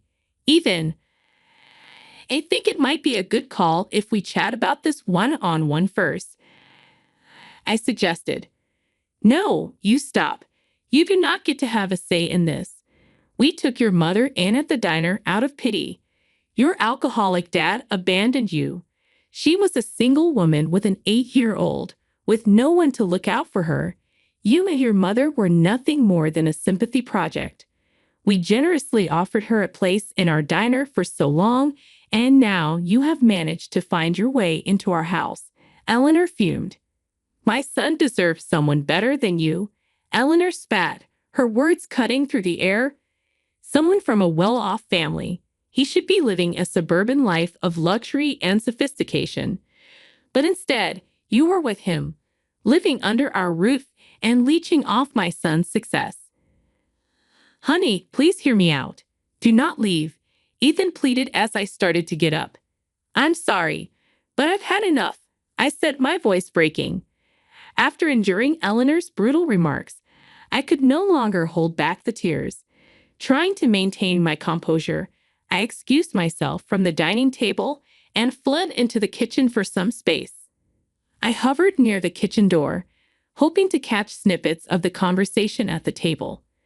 Through the muted voices, Ethan's rose above the rest. Mom, can't you see what you're doing? I get it. Taylor isn't exactly your top choice for me. Maybe it started out as a crush or whatever, but she lost her mom and needed someone. Maybe I confused sympathy with love, but I can't just abandon her. She has no one else. Yes, our romantic spark has faded, and I've grown apart from that. But Taylor's in a tough spot. I've been thinking about paying for her college, and maybe after that, we can figure out the divorce or whatever. I can't just kick her to the curb. We've been together since we were 16. You know that. Eleanor's response was harsh. Oh, Eden, I've seen this coming from the start. Taylor is nothing but trouble. Pity isn't the foundation for a lasting relationship. You've grown, and it's time to think about your own future. This girl's problems should not be your burden. You cannot fix her life at the cost of ruining yours. I was devastated by what I heard. Ethan had been with me out of pity. My heart shattered, and our entire marriage felt like a sham. At that moment, I knew what I had to do. I had to give him the divorce he seemed to want. I made a bold choice to follow my dreams, which led me straight to Los Angeles. I figured I had nothing to lose. I rented a small one-room apartment, setting up shop on a basic mattress, and relied on my writing experience to score a job at a restaurant to jumpstart this new chapter in LA. After some hustling, I landed a job at a restaurant and got into the rhythm of living paycheck to paycheck. In a few months, I earned a promotion to work directly under the restaurant manager.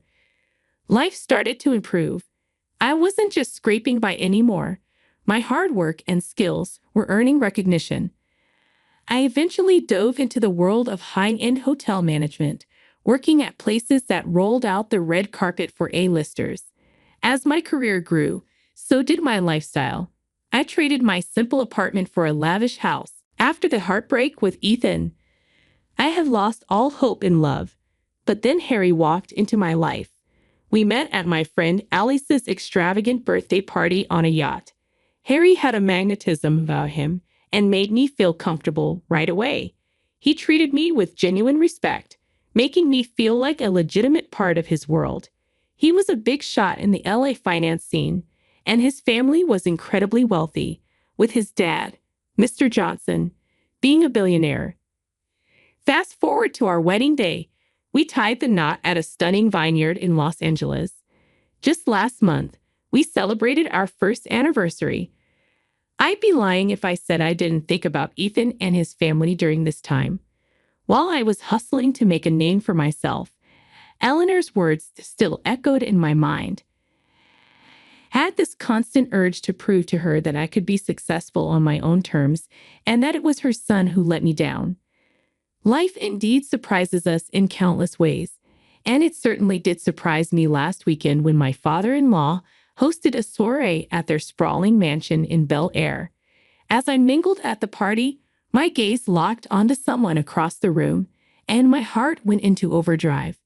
There, serving food, stood an elderly woman who bore a striking resemblance to Eleanor. My mind struggled to comprehend the possibility of her being here. Excusing myself from the company, I made my way to the lady. And yes, it was her. Hey, Eleanor. Hey, stranger. It's been a long time. It has. What are you doing here? I'm doing a whole catering thing now.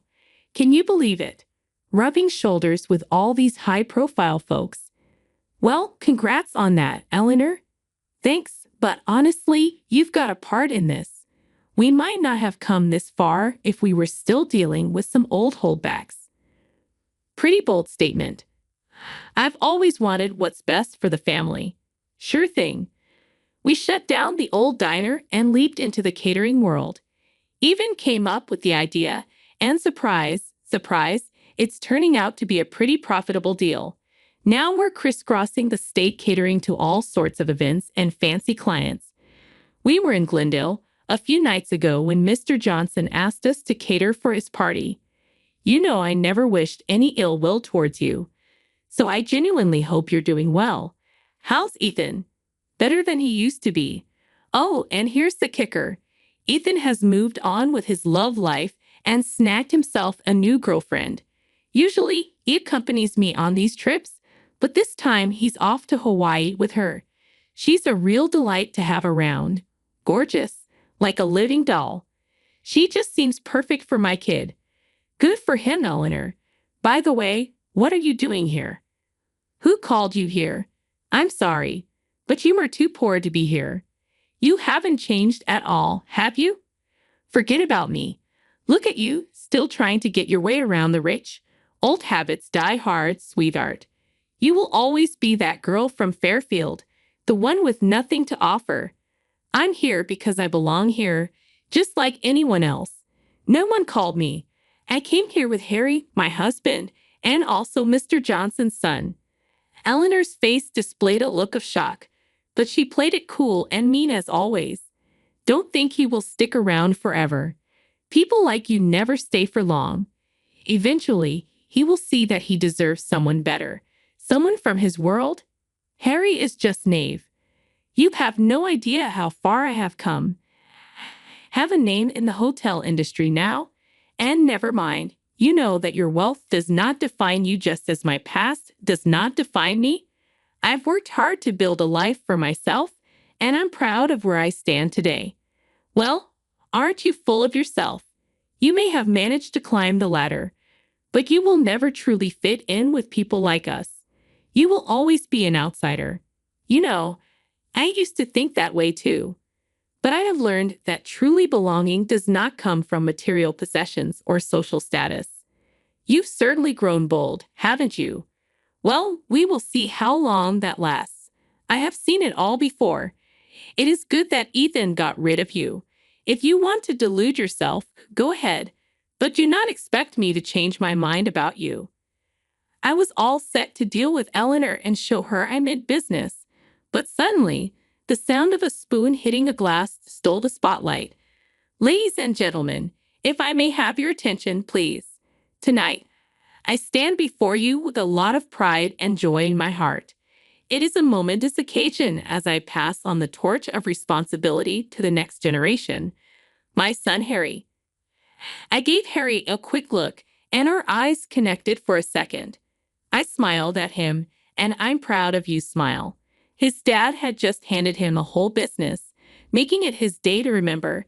It was his special day, and I was determined not to let anyone from my past mess with the great thing I had going on at the moment. Taylor, my dear daughter-in-law, you have shown us the true meaning of strength and resilience. From the very moment I met Taylor, I was captivated by her tenacity, dedication, and unwavering commitment to her dreams. Her journey from a small town to the chaotic city of Los Angeles has impressed me. She is a remarkable young woman who has not only touched my son's heart, but also brought immense joy into our lives. Tonight, we celebrate not just the passing of the torch to my son Harry, but also the recognition of Taylor's extraordinary talent and potential. It is with absolute delight that I announce Taylor will be taking charge alongside Harry as a key leader in our business. It was my I made it moment. Having Mr. Johnson, the big shot behind this business, acknowledge me, and hand over such a huge responsibility meant the world. With everyone clapping and cheering, Harry made his way to me, leaned in, and gave me a sweet peck on the cheek. "You deserve this as much as I do." "I love you, baby. Cheers to us." "I love you too," I replied, feeling the warmth of his words. In the midst of all the excitement, I couldn't shake the conversation I'd had with Eleanor earlier. With this huge announcement, I was itching to see her reaction. I scanned the room and found her. "Hey, Eleanor," I said, approaching her. "I just swung by to soak up this moment. You know, the one where I get to show you how wrong you were about me." "Oh, the golden days of your doubt," I continued. "Remember when you thought I'd crash and burn in this world?" "Had valid concerns," she said defensively. "I mean, how could I have known?" No, you got it all wrong," I interrupted. "Well, those worries just got upgraded to my achievements. Co-running this business with Harry, living the life I've always wanted. I didn't level up for your approval, but I can't deny that it's pretty satisfying watching you squirm." A hint of satisfaction crept over me as I saw the jealousy written all over her face. With a little smug smile, I looked into her eyes, feeling a boost of confidence. Revenge might not be the noblest thing, but seeing Eleanor's discomfort was a pretty satisfying win. It's been about a week since the big bash, and I'm pretty sure Ethan's back from his vacation by now. Eleanor must have filled him in on the whole deal too. Proving myself to those who once doubted me is indescribable. It's a reminder that you never know what someone's really made of, and that even the biggest skeptics can be proven wrong. With Harry right by my side, we're juggling not just one but two businesses for the Evans and the Lears. As for me, let's just say I'm living life to the fullest, rich in every sense of the word. A wedding is one of the most important events in life, marking a new beginning for a newlywed couple. Today, my husband and I attended my sister-in-law's wedding. Truth be told, I didn't really want to go, but I ended up going anyway. As the reception progressed and dishes were served one after another, I was somehow presented with a kid's meal while everyone else enjoyed upscale French cuisine. I was asking the staff about this mix-up when my mother-in-law approached me with a sly smile. "Are you enjoying the wedding?" she asked, looking down on me. Before I could respond, my husband spoke up. "My name is Olivia. I just turned 32, and I run my own original apparel company. I'm married to William, who is 2 years older than me. We got married 3 years ago after meeting at a department store. Most of my company's products are sold in apparel shops and department stores, and my husband worked as a security guard at one of those stores. Among the generally older security guards, he stood out to me because he was younger. I was 27 at the time, and he was 29. He was muscular but still looked slender. I learned after we got married that he used to be a firefighter but retired early due to a lung injury sustained in a fire. We met every time I went to pitch my products at the employee entrance, and he eventually asked me out to dinner. I was single then, and one thing led to another, leading to our relationship and eventual marriage 2 years later. Life with my husband is joyful. We hardly ever argue. However, the challenge is that we're both busy with work and have little time together. But I have no complaints, except for one issue with his family. He has an older sister, Sarah, who's 35. Sarah has been quite troublesome. It all started on a day when my husband and I both managed to get the same day off using our paid time off. "Why don't we go shopping since we finally have a day off together?" "Sounds great. I've been wanting new shoes, so that's perfect." We rarely have the same days off. Due to my role as a business owner, I can't easily take time off, and it's my fault as the owner. It's harder for me to take days off naturally, in a sense. Have the least priority taking days off. Plus, my daily tasks often keep me busy until the morning, so I usually miss my husband when he leaves for work. But when we were finally set for a date, our doorbell suddenly rang at 7 o'clock a.m. Who could it be at this time? My husband grumbled as he went to answer the door. Hurry up and open up. Someone was yelling. Sis, he exclaimed, and I followed him to the door. When we opened it, there stood my sister-in-law, Sarah, with a suitcase. Sarah, what brings you here at this hour? We were completely baffled. With a nonchalant expression, she said, Let me stay here for a while, okay? Excuse me, what do you mean, sis? Naturally, we were perplexed. She had just shown out of the blue asking to stay, as if it was the most natural thing. So we asked, why? What's going on? You didn't even tell us you were coming. Well, I'm getting married soon, and the venue is close to your home. It's a hassle to come all the way here for venue inspections and dress fittings. Then I remembered you both lived around here, she said and started to barge in. I immediately objected. Wait, we finally have a day off together, and we were about to go out. Hearing this, Sarah's face suddenly brightened. Oh yeah, we're going shopping, she said, getting excited. My husband and I exchanged a look. Don't tell me you're planning to come with us? I asked hesitantly.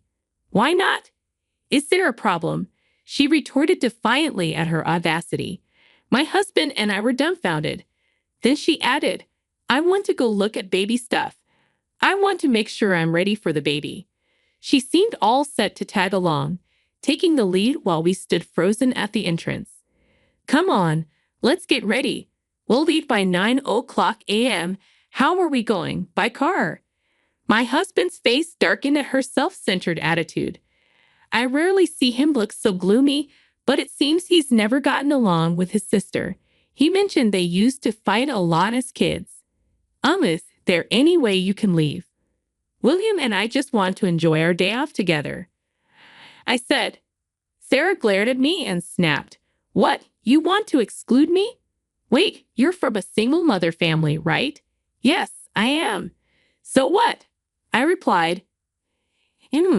Figures? I've known some people from single mother families, and they lack empathy. They always look down on others. Her words were ironic as she was looking down on me while saying that. She claimed that single mother families produce judgmental people, and wasn't she doing exactly that? Unlike me, she had both parents. Her perspective was a baseless stereotype, and it infuriated me. That's prejudice. I'm not like that. Look, even William is uncomfortable, I said, looking at my husband. He was glaring at his sister. What's up, William? You got something to say to your own sister, she taunted. Of course I do. Please just go home, my husband said firmly. Fine, but don't come crying to me later, especially you, Olivia, she said, singling me out. Thanks for the warning, I replied nonchalantly. With that, she left without another word. After successfully getting rid of her, we had breakfast and went to the nearby mall. But the unlucky start to our day seemed to continue. After shopping, we decided to rest on a bench. Then we unexpectedly ran into Sarah again. Look who it is. The same too. Guess we ended up at the same place, she said. Sis, my husband muttered. Then we heard someone calling her name. It was a familiar voice. It was my mother-in-law. Sarah, let's go see those luxury bags over there, she said. Approaching us, his mother noticed us too. William and Olivia, you too, she said. Mom, he sighed, sounding exhausted. I felt the same way. Dealing with his sister was hard enough, but his mother made it worse. Why? Because she's simply unpleasant, and she quickly showed it. Is that bag from Infinity Tread Shoes? She pointed at the shoe store bag my husband was holding. Yeah, it is, he replied. She and his sister exchanged looks and laughed. Since when do you wear such cheap shoes? Look at our matching luxury brand shoes. William, choosing the wrong partner brings misfortune, she said, their contemptuous gaze mostly directed at me. It was clear I was the main target of their disdain. You talking about me? I asked impulsively. Hannah, I wonder if we are, my sister-in-law replied, dodging the question. She hurled insults at me. Then my husband interjected. Enough, Mom. Your consistent bragging about wealth has always been embarrassing and annoying. He was angry. A sight of him I had never seen. His job as a security guard lent authority to his voice, but it seemed to have no effect on these two. William, you were born into a wealthy family. Are you okay with this? Being with this uneducated, poor woman? His mother said. Education doesn't matter much these days. And Olivia is, my husband began. But despite them being his family, he prioritized defending me. That alone made me happy and strengthened my trust in him. But the two, faced with his opposition, cut him off before he could finish. That's not true. Dad got his job at a major company because of his education. He's even the vice president now and will soon be president. William, you graduated from a famous university, and yet you're with a woman like this? You've really fallen. My mother-in-law and sister-in-law treated me as an outsider, steering the conversation their way. Despite my husband's retort, they showed no remorse. To me, their nature seemed utterly rotten.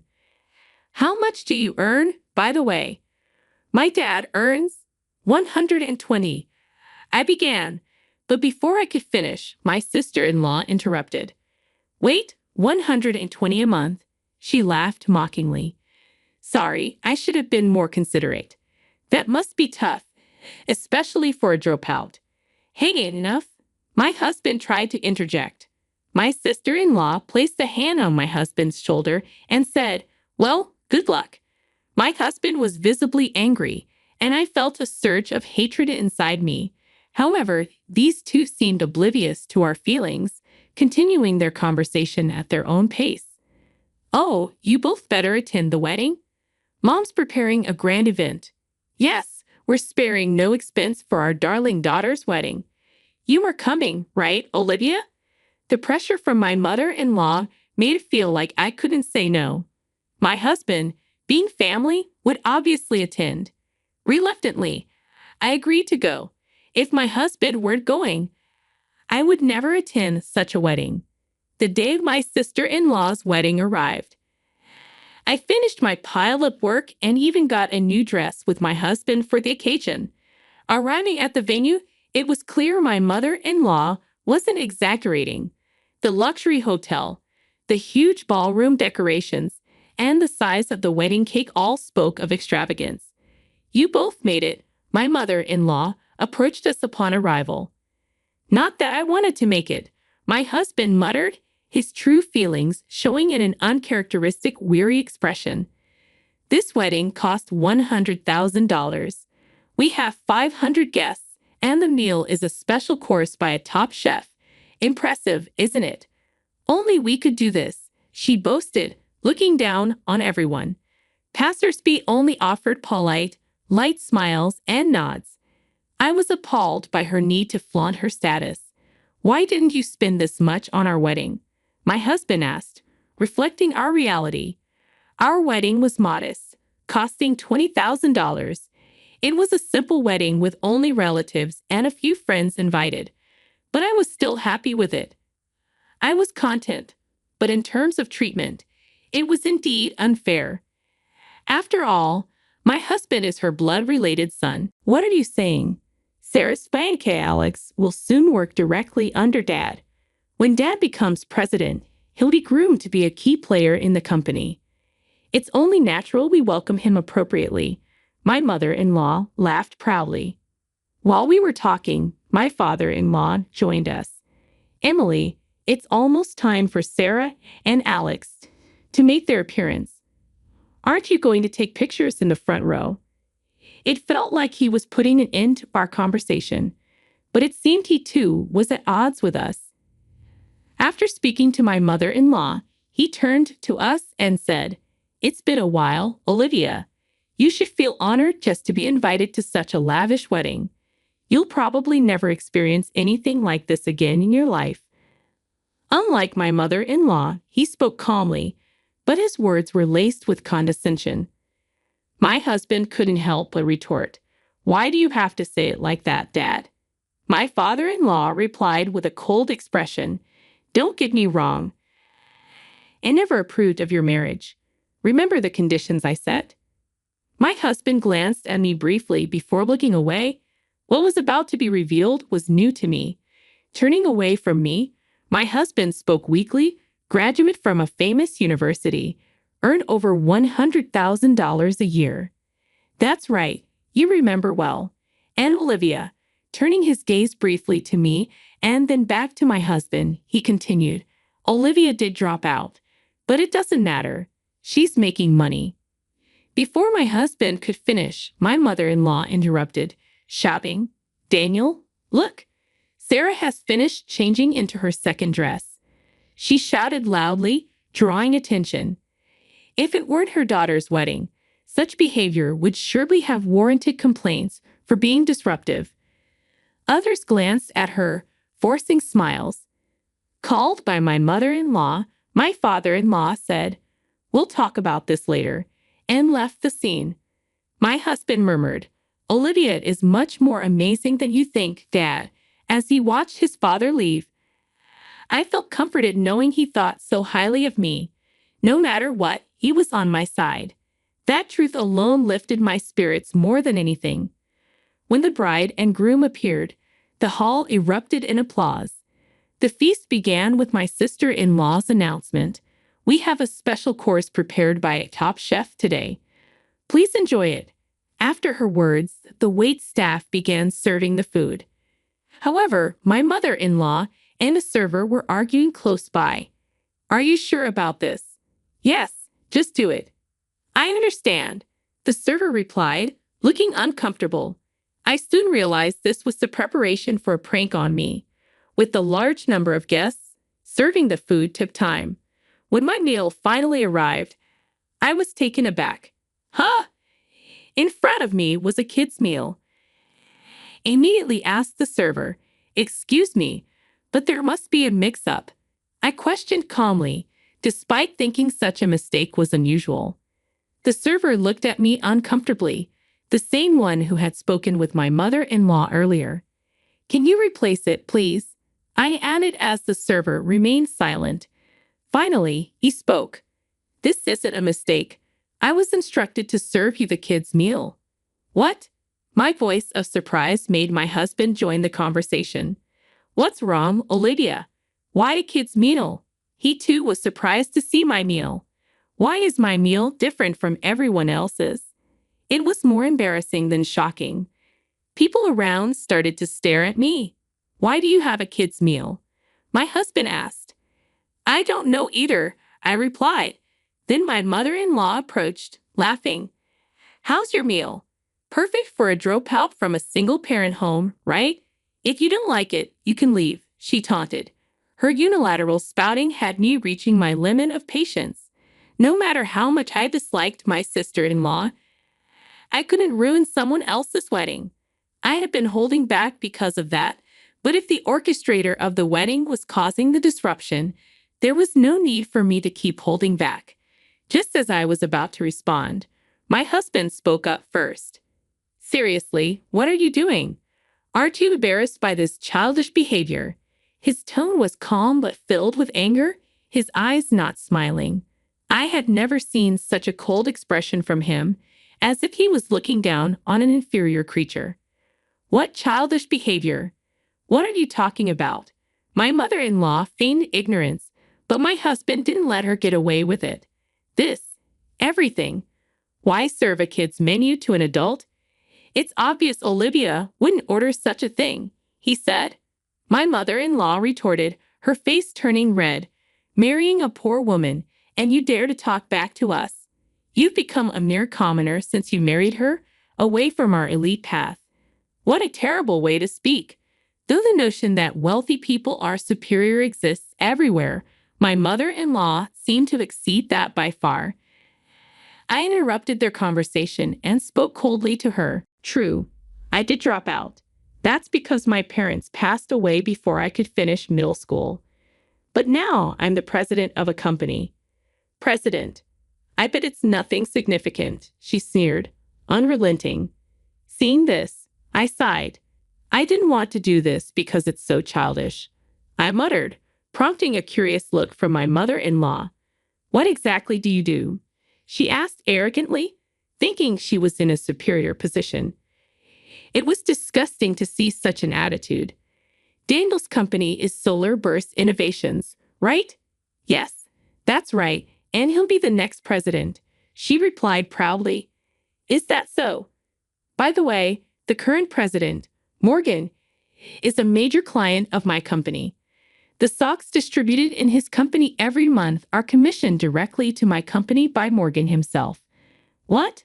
My mother-in-law was momentarily lost for words.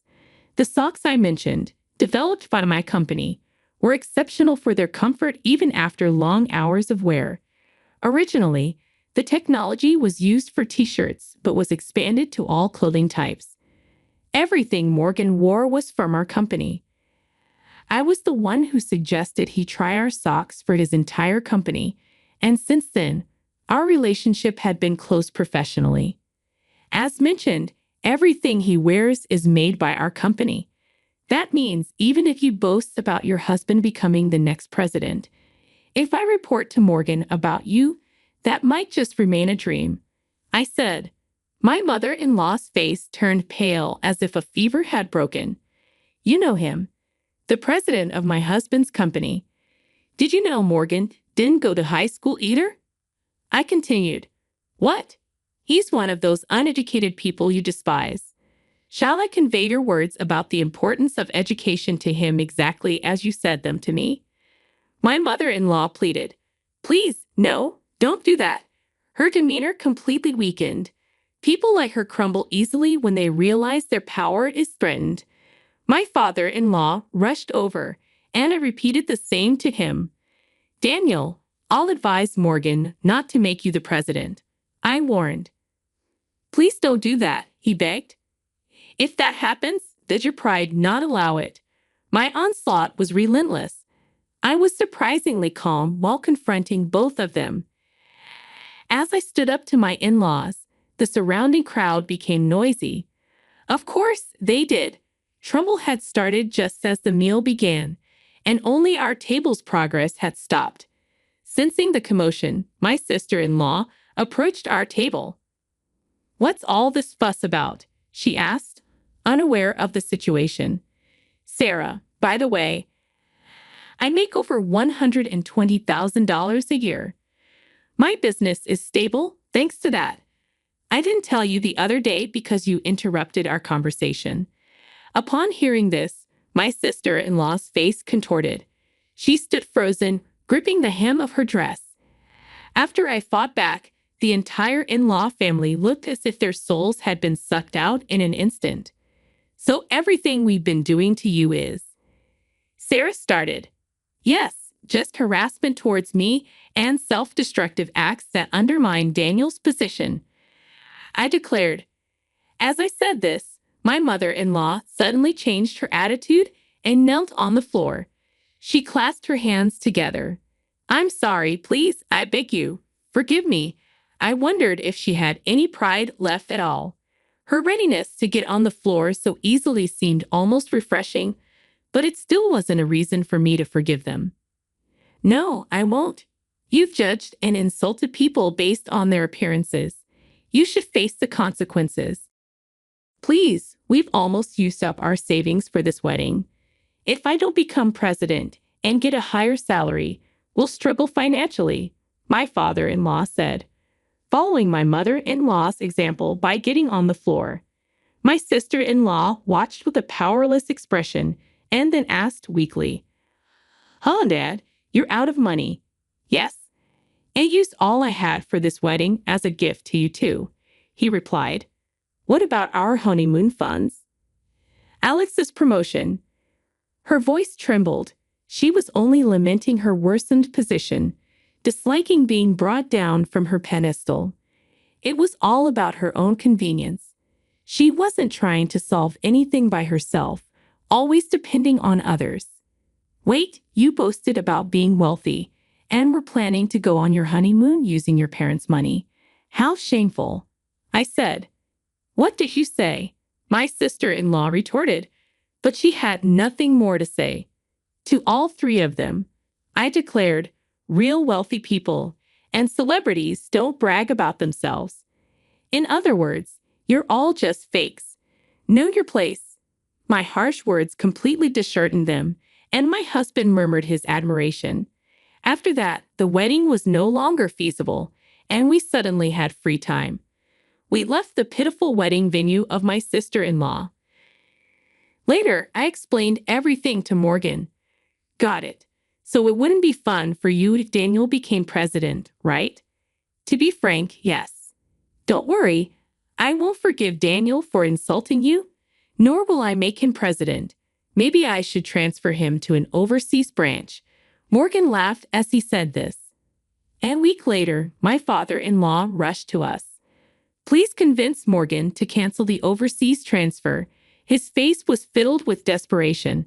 Apparently, Morgan was seriously working to transfer my father-in-law to another branch. When I heard it was Brazil, a half-day flight away, I almost burst into laughter. In the end, Morgan didn't cancel the request, and my father-in-law, unable to go to Brazil, seemed to have resigned from the company. Additionally, there was a big commotion involving my sister-in-law's fiancé due to recent events. First, the wedding turned into a complete mess. Then the promised position at my father-in-law's company fell through when he resigned. My sister-in-law's fiancé originally worked in Italy. He moved to America for the wedding only to be caught up in this absurd drama. In the end, my sister-in-law's marriage was called off, and she was in great shock. She ended up in the hospital. My mother-in-law, affected by the downfall of my father-in-law and the mental breakdown of my sister-in-law, lost all her hair and now looks like an old woman. As my husband said, the lives of these three people who freely insulted others lost their shine in an instant, like a diamond that turns out to be just a lump of carbon. The wealthy life of my in-laws was nothing but a facade of pretense. Life can hinge on a single event, influencing the future. This applies equally to both good and bad events. This was indeed such an occasion, I believe. As for me, I'm using my savings to prepare for building my dream home with my husband.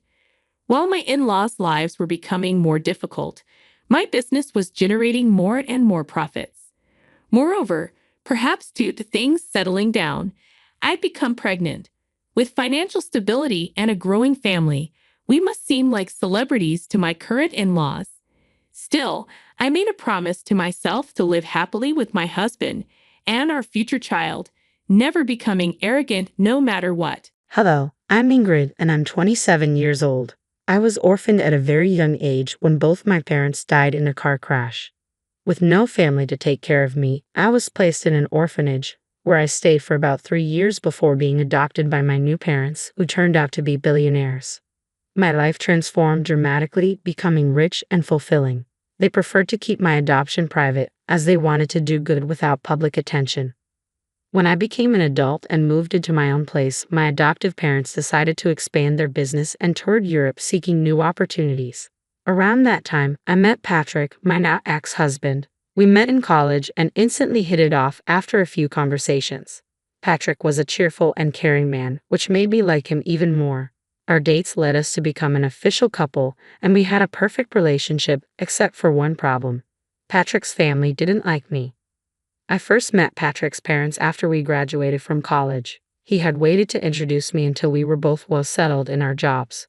Patrick had warned me that his parents were quite judgmental about their children's significant others, and he wanted me to make the best impression. I didn't mind delaying the meeting because meeting the parents always made me nervous. By the time I met Patrick's parents, we had been dating for 4 years and were engaged. I knew this might be an issue for his parents since they didn't even know me as his girlfriend. The day before we were supposed to meet them, I was freaking out. They're going to hate me, Patrick. They won't, I promise. Don't you think they'll be shocked to find out we're engaged?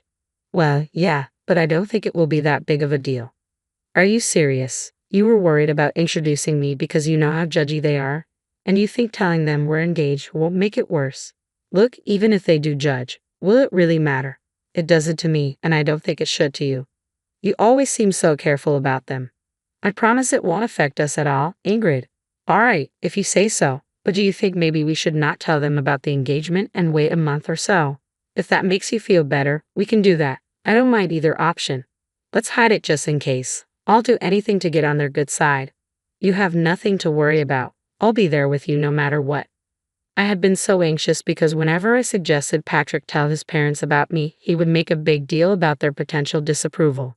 At this point, I began to understand why Patrick was so hesitant to introduce me to his family. Patrick's family was very wealthy and loved living lavishly. They wanted the same for their children and only approved of them dating people who were as rich or richer.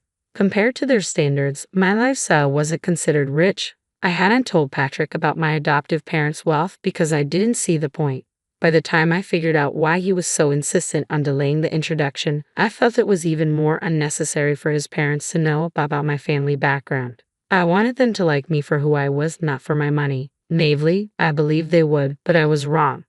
We decided to meet Patrick's parents at a fine dining restaurant. Patrick held my hand as we walked in, and I wore my engagement ring on a necklace to keep it with me without drawing attention. When we got to our table, his parents already looked upset. Patrick had warned me that they were strict about punctuality, and we were 2 minutes late. We were off to a bad start. His parents glanced at me with disdain and proceeded to ignore me while conversing with Patrick. I felt increasingly small and out of place with a growing urge to leave. I kept my head down until Patrick finally directed their attention to me. Mom, Dad, you can't just keep talking to me. This is my wonderful girlfriend, Ingrid. Oh, hello. It's a pleasure to meet both of you. Wish I could say the same. Mom. What? I'm only speaking the truth. So Ingrid, I heard you and Patrick met in college. Is that right? Yes, we did. We happened to share some classes together. Aha, and how did you manage to attend this college? From what I know, the tuition is pretty high, and it's a hard place to get into. Dad, that's enough. Patrick, you will not speak to your father that way. He's asking a very valid question. Ingrid, please answer him. Well, I got a full ride. I'm super grateful for the opportunity because not only did I learn a lot, but I also got to meet Patrick, which has been one of the best things that has happened to me. Of course, it's one of the best things that's happened to you. He's loaded, and you need that kind of money. At least you have some brains because your looks aren't all that great. You know what? That's enough. We're leaving. Come on, Ingrid. Patrick grabbed my hand and we walked out. I was in shock at how his parents had treated me. I couldn't believe people could be so openly cruel. The car ride home was silent as Patrick fumed. When we reached home, he made sure I was okay. But truthfully, I didn't know how to feel. I had dressed nicely, sat properly, and didn't order anything expensive. Yet Paula and Marley judged me without knowing anything about me. Patrick didn't speak to his parents for a while after that. They texted him, claiming we had been very disrespectful by walking out. Patrick didn't respond until a month later when he told them we were engaged. His parents weren't happy, but Patrick threatened to cut contact if they did anything against me. They offered to pay for our wedding on the condition that they made all the decisions. Naturally, neither Patrick nor I wanted that, so we decided to elope. My parents, who were in Europe, knew about our elopement. They were just happy for me and sent a gift to celebrate. Patrick raised his eyebrows at the expensive painting they sent, but I brushed it off as a sign of their generosity. After getting married, we next saw Paula and Marley at a party they hosted for their anniversary. Despite everything, I was genuinely happy they had invited me. Despite the dislike Patrick's parents held for me, I was genuinely happy they had invited me to their anniversary party. However, when we got there, I was ignored by everyone. Being ignored by 2 people was embarrassing enough, but being ignored by about 30 people was even worse. I stuck close to Patrick, but no one tried to talk to me. If I attempted to make conversation, people would either look me up and down and walk away or continue talking to Patrick as if I hadn't spoken. By the end of the night, I was in tears, humiliated, and disgusted by everyone's behavior. At the end of the night, Paula and Marley were asked to make a speech. Although I was tired and wanted to go home, I stayed. In their speech, they began by expressing gratitude for almost everyone in the room, which was the first jab at me. They made several more, and the guests kept laughing. At some point, I couldn't take it anymore. I got up, walked out, ordered an Uber, and cried the entire way home until Patrick got back. When Patrick arrived home, he was upset and angry. Why did you walk out like that? Do you know how embarrassing that was for me? What are you talking about? Don't play dumb with me, Ingrid. I had to endure my parents yelling at me and a lot of the guests pitying me for being with you. Are you serious?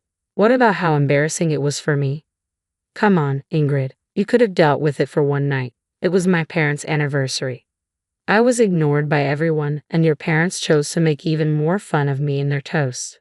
How do you possibly expect me to be okay with that? I'm not saying what they did was right, but you could have just lived through it. I would have spoken to them about it afterward. What would that have done for me? I don't like being humiliated. Everyone was laughing at me. You've never been in that position, so it's easy for you to talk about it like it's no big deal. My parents expect an apology from you. I want one too. I'm afraid I won't be doing that. I'll only apologize if they do too. As for you, I see no reason to apologize. You've always stood up for me. I don't see why this is any different. This is different because, unlike before, you humiliated my family in front of all our guests. And your parents humiliated me, your wife, in front of all their guests. Maybe my parents were right about you. You're impossible. With that, Patrick went to sleep in the guest bedroom. I couldn't understand his sudden change in behavior. He had always been the first to stand up for me. For me to walk out should have been a clear sign of how bad they made me feel, yet Patrick didn't seem to care. Patrick didn't talk to me for the next week. I also received texts from his parents calling me ungrateful and an embarrassment. I tried to talk to Patrick, but he refused. Eventually, I decided to give in and apologize to both him and his parents, even though it felt humiliating. I loved Patrick and didn't want this to be the hill I died on. Things only got worse. Patrick's parents retired and hosted family dinners once a week, and Patrick was always invited. The first time they hosted, Patrick brought me along. As soon as I stepped in, the atmosphere became awkward. Paula was busy getting ready, but Marley and the rest of Patrick's siblings glanced at me awkwardly. They didn't talk to me, and Patrick left me standing alone while he caught up with his family. When Paula came downstairs, she saw me and practically flew into a rage. What are you doing here? Excuse me. No, I will not excuse you. What are you doing in my house right now? Well, you invited us for dinner. For the next 2 weeks, Patrick and I didn't speak to each other. It was hard at first, but I got used to it eventually. The family dinners his parents hosted continued, and once a week, I was all alone at home, which I truthfully didn't mind. One of those nights, my parents video called me. Hey, honey, my dad said. Hey, sweetie, how's it going? My mom chimed in. Hey, dad. Hey, mom. Things are not good. Why? What's wrong, sweetie? My dad asked, concern in his voice.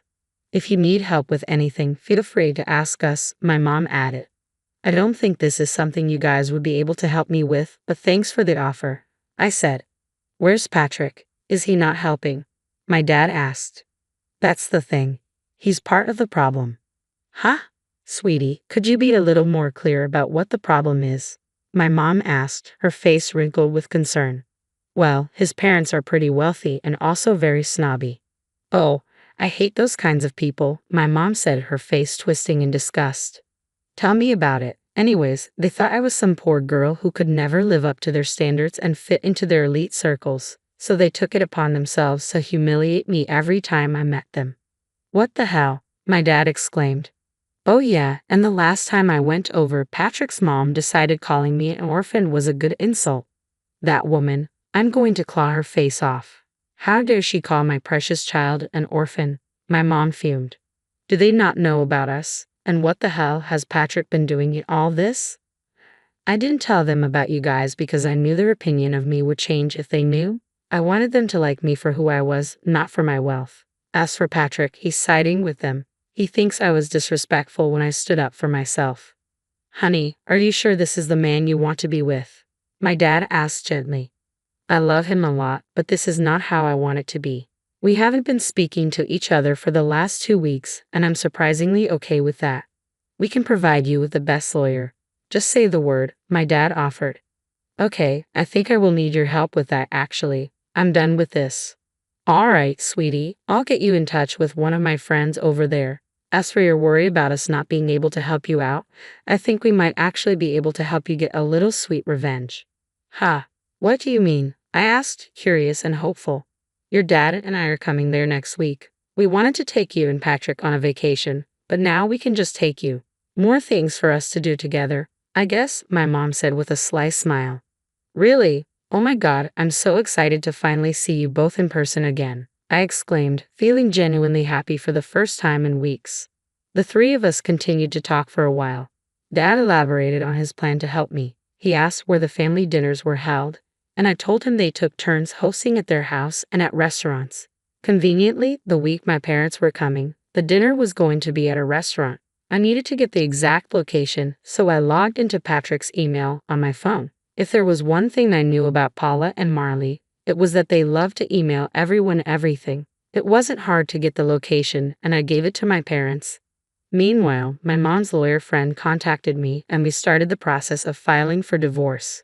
My parents landed in the States and checked into their hotel, where I met them. We had lunch together, and then they sent me on a spa day they paid for, saying I deserved it while they got ready for their plan. My parents walked into the restaurant where Patrick and his family were dining. According to Dad, when they approached the table, Marley and Paula began to murmur among themselves, recognizing who he was. My mom told me how the conversation went. "Hello," Dad greeted them.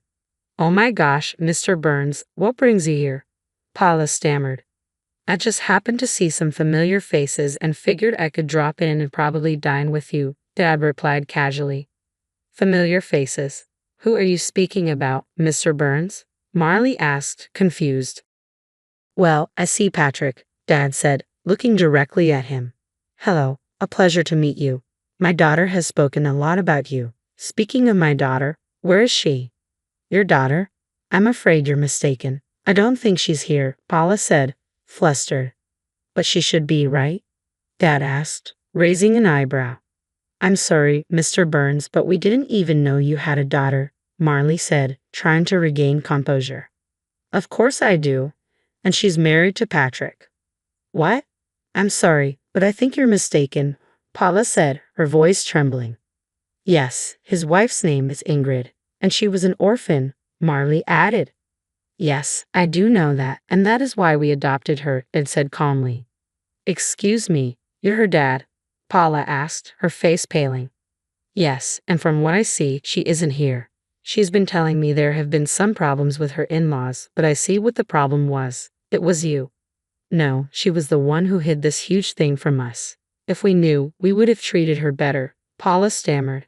"She didn't want you to treat her nicely because of her background," Dad retorted. "Oh well, she did ask me to hand this over to Patrick."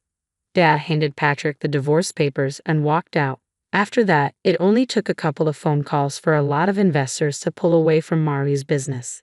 They were quickly crashing, and nothing was more satisfying than watching them crumble down to the levels they had made fun of. I received a lot of texts from Patrick's family calling me nasty names, while some begged me to talk to my dad and reverse what he had done. Patrick, thankfully, signed the divorce papers without any hassle. My parents and I went on a long vacation after that. I had the time of my life and slowly began to heal. It hurt that I had lost the love of my life, but I also learned how important it is to stand up for myself. I'm forever grateful to my parents for everything they've done for me, and I can't wait to see what else life has to offer me. Hello, my name is Sarah, and I'm 58 years old. I want to share a story about my daughter-in-law, who really dislikes me. Many might think I've been mean to her, but that's not true.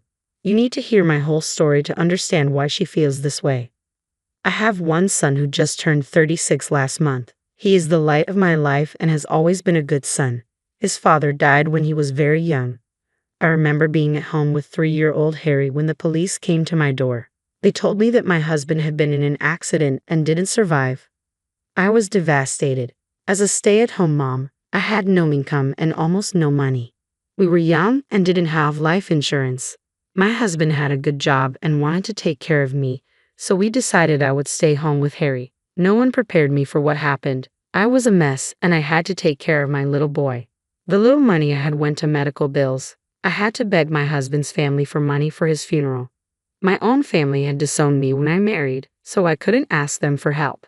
His extended family gave me some money for the funeral but nothing more. They said we weren't their problem, even though Harry was their blood.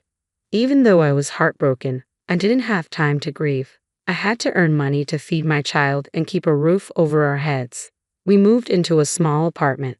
My neighbors Kimmy and her husband Jack helped me move and even babysat Harry while I worked 2 minimum wage jobs to get by. I will always be grateful for their help. Things got better when I found a new job with good pay and medical insurance. I could afford therapy for myself and Harry without working extra jobs. I moved Harry to a better school and didn't need to rely on Cammy for babysitting anymore. I always tried to repay them for their kindness. When I got a better job, I offered to pay Cammy, but she always said, "Sarah, you're like a sister to us. We can't accept your money. Harry is almost like our nephew. You guys are family." I insisted, "You did so much for me. Please let me repay you. I feel terrible for taking advantage of you." She would reply, "Relax, Sarah. You're not taking advantage of us. We're happy to help. You are family." I finally said, "At least let me look after your dogs when you're away. Once your daughter is born, I'll be your primary babysitter. Please give me this chance to pay you back." After their daughter Shiloh was born, I was happy to babysit her whenever they needed me. Sheila and Harry grew up together and became best friends. As they got older, it was clear they had feelings for each other. By the time they graduated from college, they were in a solid relationship. I stayed friends with Cammy and Jack, but there was a problem. Shiloh didn't like me at all. I don't know why, but she was often mean to me. Shiloh complained about my house rules, saying I was too controlling with Harry. I just had basic rules like not wasting food and cleaning up after yourself. She also didn't like how much I donated to women's shelters. Sheila thought I should spend that money on fancy gifts for Harry instead. She believed people should live luxuriously and looked down on those who didn't. Shiloh once said, "You can barely feed yourself and Harry. Why do you bother donating money? You could have bought Harry a new phone. Even my gadgets are better than his. It's a shame he has to settle for cheap things." I replied, "Harry already has a good phone. I donate because I know how hard it can be for women in crisis. It's just a small amount, but it makes a big difference to the shelter. They need it more than we do." I did spend money on Harry when I could, but sometimes he had to make sacrifices. He never complained because he understood not everyone has it easy. I taught him to appreciate what we have. Kimmy and Jack tried to change Shiloh's behavior, but it didn't work.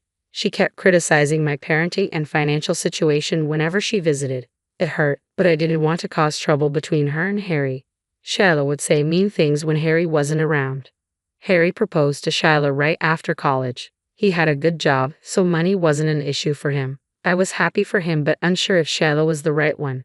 She said yes, and they started planning the wedding. Sheila kept shaming me for not contributing money. I had a decent job, but my savings weren't enough for a big wedding.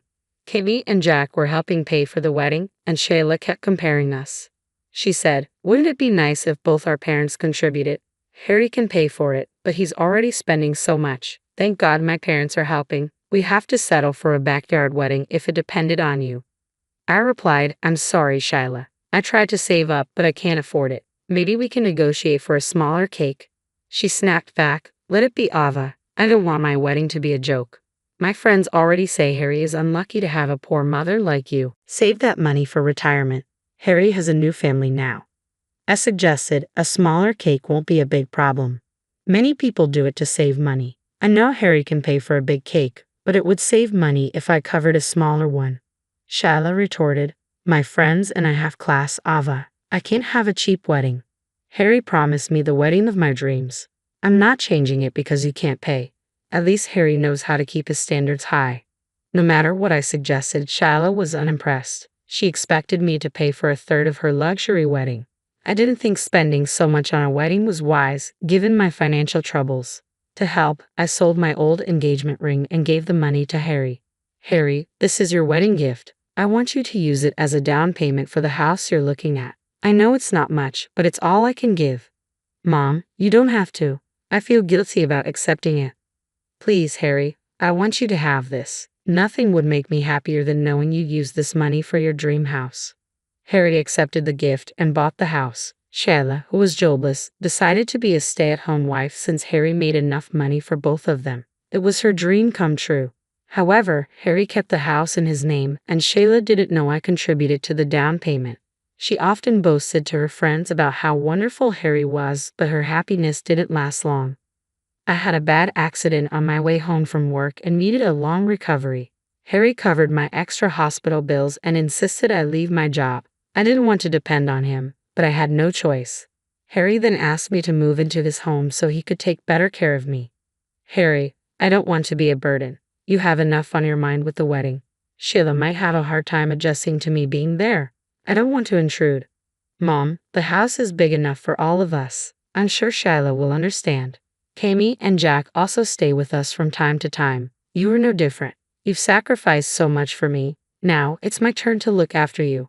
But you need to discuss this with Sheila. I won't live with you if she refuses. I can understand if she doesn't want to take care of me. I'll talk to her. She won't have to look after you. I'll hire a good caregiver so you can rest easy. Harry pleaded with me, and eventually I agreed to stay with them. Ava told me she was happy I was coming to stay, but when Harry wasn't around, she showed her true feelings. She was furious and told me she would kick me out after a few days, just trying to save face in front of my son. One evening, while Harry was working late, Sheila invited her friends over for a party. They were loud, and I could hear them from my bedroom. Sheila made sure they were within earshot and said things like, "I'm glad you guys like the house. It's exactly what I dreamed of. Harry is paying for the wedding and the house. If only his horrible mother had planned better for him." Her friend responded, "It's sad Harry had such a bad parent. His mom is practically a peasant. I don't know why Harry thinks so highly of her. She's so poor she couldn't even help with the wedding." She suggested a smaller cake as if her peasant money would even get a Costco cake. "Why is she living with you? Doesn't she have her own life?" Sheila replied, "She quit her job to live on Harry's money. She keeps mentioning how the accident damaged her body, and now Harry is paying for her expenses. Imagine that. But it's only for a short time.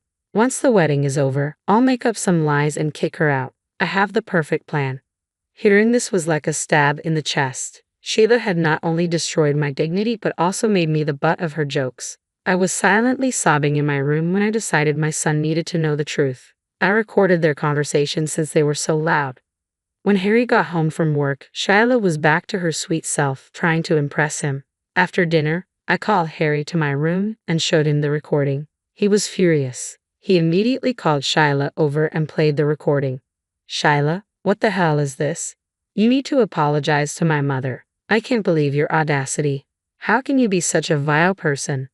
Ava, listen to me, please. I didn't mean it." "Don't worry, Sheila. You don't have to apologize. Harry, I just showed you the recording so she can't say I'm lying about her behavior. I will be moving out next month for my peace of mind. I just want to be alone for some time," I told Harry. He was furious but told me to take the time I needed. Later that night, Harry called over Kami and Jack. He showed them the recording in front of Sheila, me, and them. He made Sheila confess to everything. Kami and Jack were appalled and embarrassed. The conversation went like this. "Sheila, what is this I'm hearing? Is this how we raised you? You know how much Ava struggled to raise Harry. She even took care of you and considered you her daughter. Is this what you think of her? I'm ashamed to ever think you are my daughter." "Please don't say that, Kami. It's not your fault. She is a grown woman and can form her own ideas. You better apologize to Ava for what you said, Sheila. She may not forgive you, but it's the least you can do." "Ava, I'd also apologize on her behalf. I don't know where we went wrong with her." "No, Jack, you don't need to apologize. You both have done nothing wrong. I know I have become a burden to Harry." "Mom, don't say that. It was my decision to take care of you." "Sheila, you should be ashamed of yourself. I can't even look at you right now. You're jobless, yet you speak this way about my mom?" "I'm so sorry, Harry. I was being stupid. I didn't mean those things." "Ava, please forgive me. This will never happen again." "No, an apology is not enough. I'm canceling the wedding for good. You need to move out and get a job. Do you really think I can marry you after this?" No, Harry, please don't do this. I beg you." "Sheila, I think this is best for you. You need to get a job and learn what it's like to support yourself. We've coddled you for too long. It's time you learned how hard it is to be financially independent." "Harry, you know I've never worked before. How will I find a good job? I might have to work at Walmart or restaurants. No one else will hire me."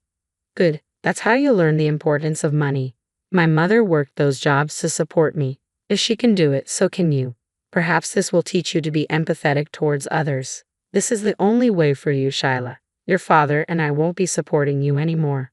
We're canceling all your memberships as well." And don't think you can stay in this house. My mother sold her engagement ring to give me the down payment money. If anyone has the right to live here, it's her. I won't make her feel unwelcome. You'll be moving out immediately." Shyla kept sobbing and begging everyone to listen to her. She apologized to me over and over again, but the damage was done. Harry was adamant about canceling the wedding and ending the relationship. Sheila moved out the next day into her parents' house. However, Shyla harassed Harry every day with constant phone calls. It got so bad that he had to block her. Even then, she started calling him from her friends' numbers. One day, Shyla came over to the house and cried, saying, "Harry, I really need you right now. My parents are threatening to throw me out if I don't get a job. They refuse to pay for my phone bill. Please take me back, Harry. You deserve every bit of this treatment. All these years I thought you were a nice person, but you were cruel." "Don't say that, Harry. I love you so much. Do you know what I'm going through? My friends don't want to hang out with me because I have no money. I can't get a good job because I have no experience. My poor mother managed just fine. She fed 2 people on minimum wage jobs. You only have yourself to take care of. You are not special. That woman is the reason I'm in this situation. Ava, why are you such a leech? I should have kicked you out when I had the chance." "Wow, you just don't learn, do you? Thank God I told my son the truth. Otherwise, he would be stuck with someone like you. I've had enough of you, Shyla. You need to leave immediately. Don't even think about stepping foot in this house again. I will call the police next time you show up." Sheila was slowly becoming hysterical before my son threatened to call the police again. She left looking defeated, but not before throwing me some disgusting looks. I decided to call Cammy and Jack to tell them about what happened, warning them that we might have to call the police on their daughter. When Cammy heard what happened, she thanked me for telling them. She cut the call, and I didn't hear from her for a month. Harry was extremely heartbroken and spent his time either in the office or taking care of me. He also said that he was glad he saw Shyla's true face before marrying her. A month later, I finally heard back from Cammy. I hadn't contacted her because I thought she was mad at me. When she finally called, she said, "Ava, I'm sorry for being out of touch this past month. So much has happened, and everyone got overwhelmed. I wanted to give you space so you could decide if you still wanted to keep in contact." "You're talking about Cammy? All this time, I thought you were mad at me. We were like sisters, remember? I would never cut you off. Besides, it wasn't even your fault. I could never be mad at you, Ava. It was because of my stupid daughter that this happened. I can't believe I raised such a vile human. You tried your best. Unfortunately, she had such bad friends. She can easily change her thinking, but she just won't. Well, I think it's time she learns. We have kicked her out. She had a month to find a place and move. It's about time we start teaching her about the real world. She's working at McDonald's but hates it. We do talk, but neither Jack nor I send her any money. I think she's staying with 3 other girls in a cheap apartment. Her friends dropped her the moment she didn't have any money to spare." Has Shyla's attitude improved even a little? Unfortunately, no. She still cries about Harry and blames you for ruining her life. We tell her it's all her fault. Sheila still thinks she's too good to work. I guess her delusion isn't cooperating with her right now. We will try our best to set her straight. We have even offered to pay for therapy. If she doesn't improve, we might go low contact. We talked for hours and made things good between ourselves. She was sad she couldn't have Harry as her son-in-law, but understood that it was for the best. Both Cammy and Jack have said they will always consider Harry as one of their own. I'm glad we can maintain a relationship despite everything. A few months later, Harry and I had to put a restraining order against Shyla. She showed up at the house and thrashed my car, which was in the driveway. She also attacked the door when I told her I was calling the police. The security cameras caught everything. The police got there and told her to leave. Both Harry and I decided to file for restraining orders. I decided against pressing charges because it wasn't worth it anymore.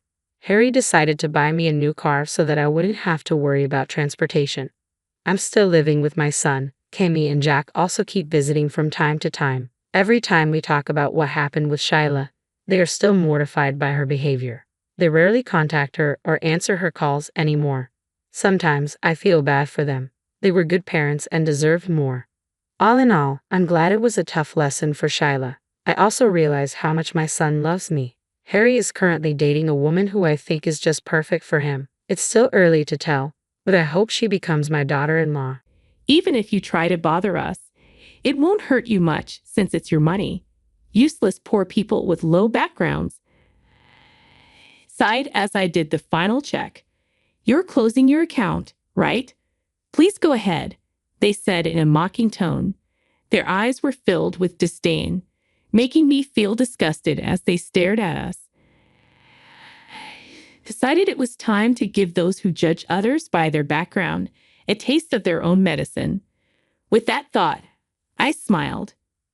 My name is Tiffany, a 29-year-old office worker.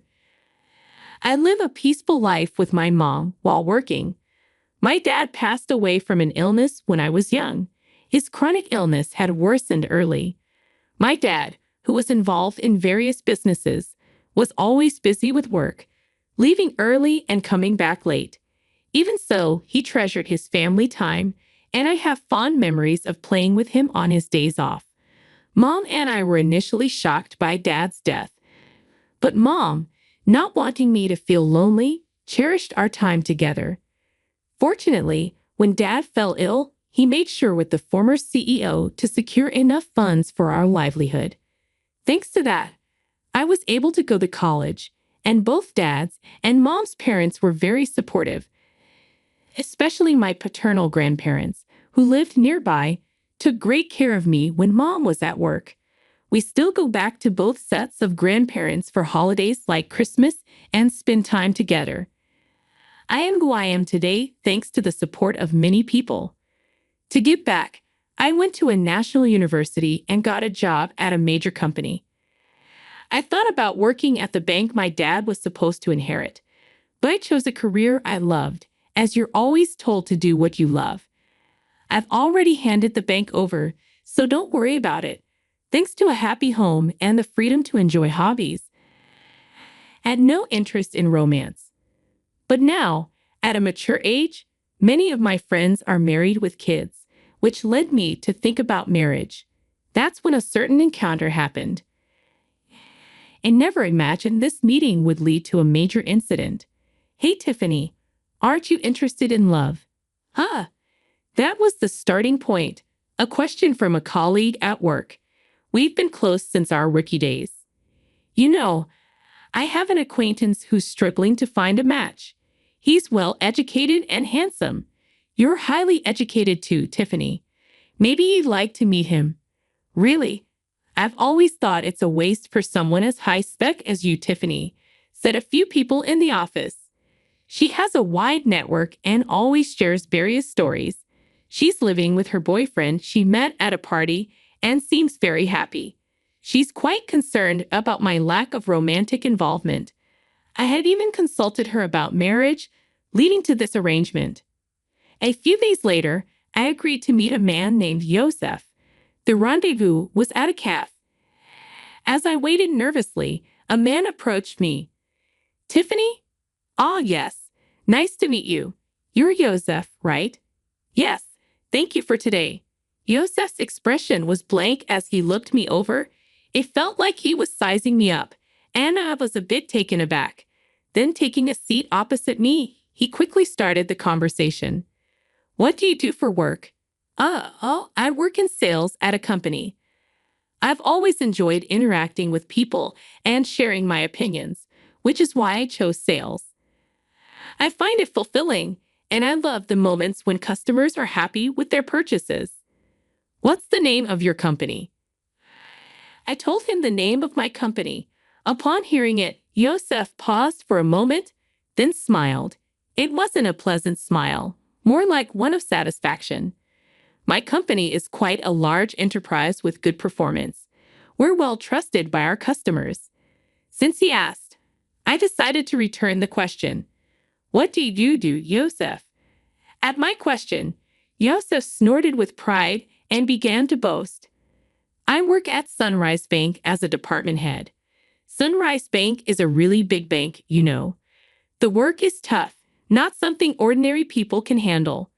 But since my dad is the CEO and I'm the successor, it's different for me. I felt a stir in my chest at Joseph's words.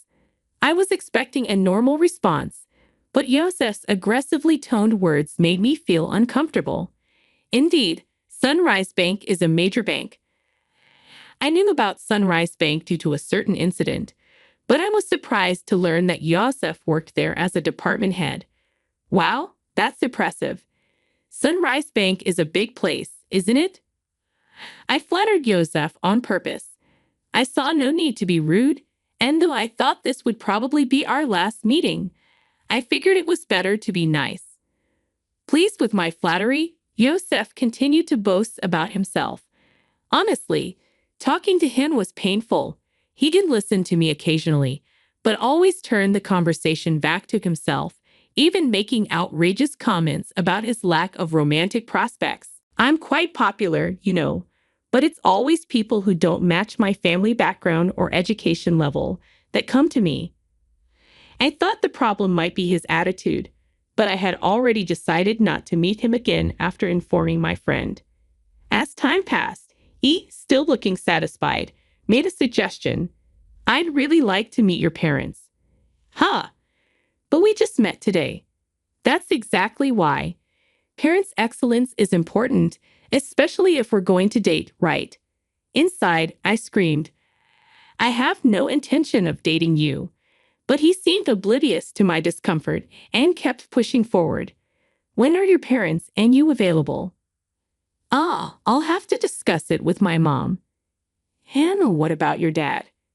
As Yosef pressed on, I felt a growing sense of disgust, but couldn't find the strength to cut him off. My dad passed away when I was young. At my words, Yosef narrowed his eyes, suddenly waiting for him to speak.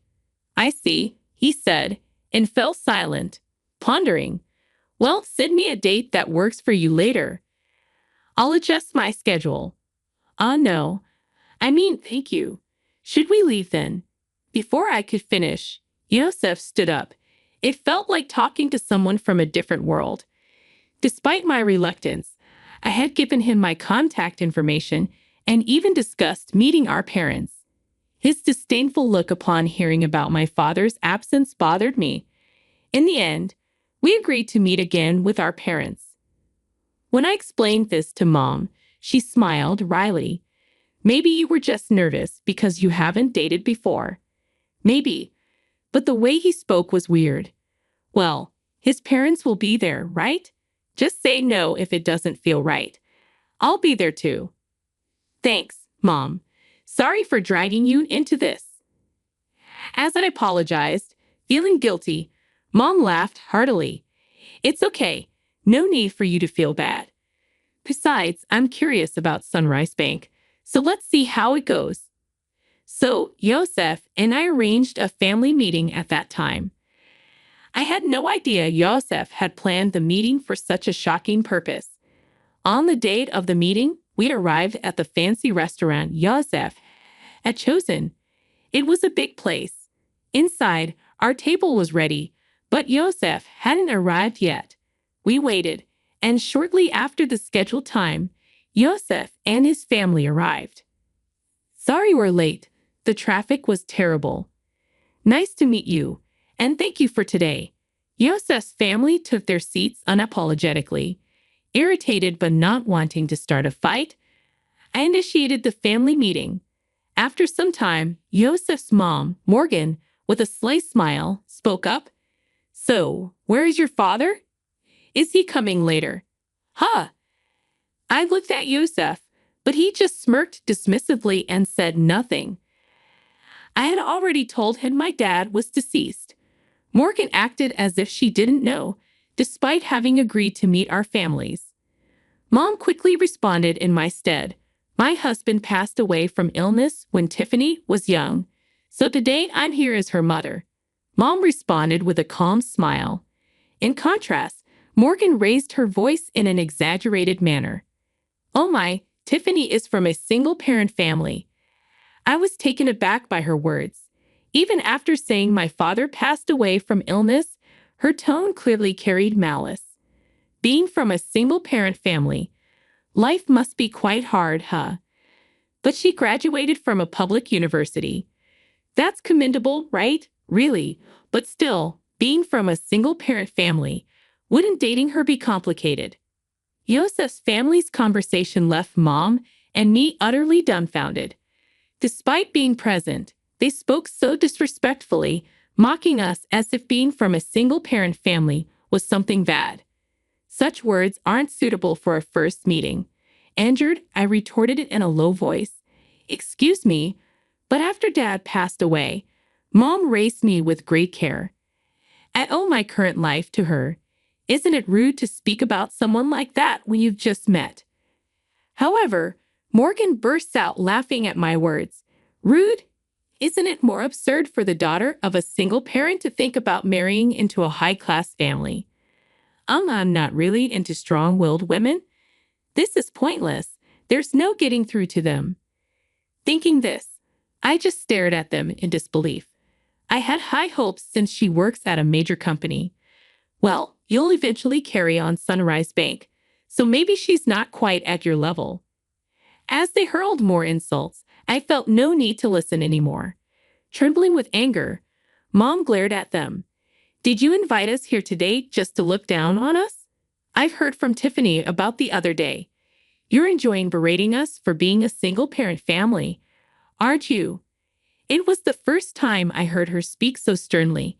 Please stop with the accusations. It was just a little teasing, right? No one feels good being mocked, and all your remarks are condescending. We have no intention of listening to this any further. Yosef's family looked displeased at Mom's clear statement. Presumptuous for commoners. Commoners, huh? Indeed, that may be the case. But this has made up my mind. Yosef's family looked briefly surprised at Mom's words, then burst into laughter. They seemed to be thinking, what can you possibly do? Mom sighed and began to speak. Actually, we have funds deposited with your bank, but we don't wish to entrust them to people like you. Oh, really? But we don't know your name, so it can't be much, right? It's probably insignificant. That's right, even if you try to trouble us with your funds, it won't really affect us. Low-class poor people are not needed. I realized that Eden Mom's last attempt at reconciliation was in vain. They continued to speak disdainfully, unaware. I sighed and made the final confirmation. We're closing our account. Okay, go ahead, they said with a mocking tone and disdainful expressions as they looked at us. I thought to myself, let's make those who judge others by their background suffer a bit. I smiled at the thought. Is that so? Then we will proceed as such, and please consider this meeting never happened. Of course, we had no intention of marrying a daughter from a single-parent family. Well then, we will take our leave now. Mom and I stood up. Oh, don't worry about today's bill. It's too expensive for you. Is that so? Well then, I said. With that, our family meeting ended. Later, I made a phone call. Weeks later, my mobile phone was flooded with calls from Yosef. Of course, I had anticipated this and had no intention of answering. It was their own responsibility. I immediately blocked the number. A few days later, I received a call from Grandpa Kyle. Summoned by Kyle, Mom and I headed to Sunrise Bank.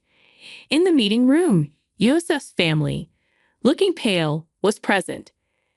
As soon as they saw us, Morgan stood up and rushed over to bow deeply.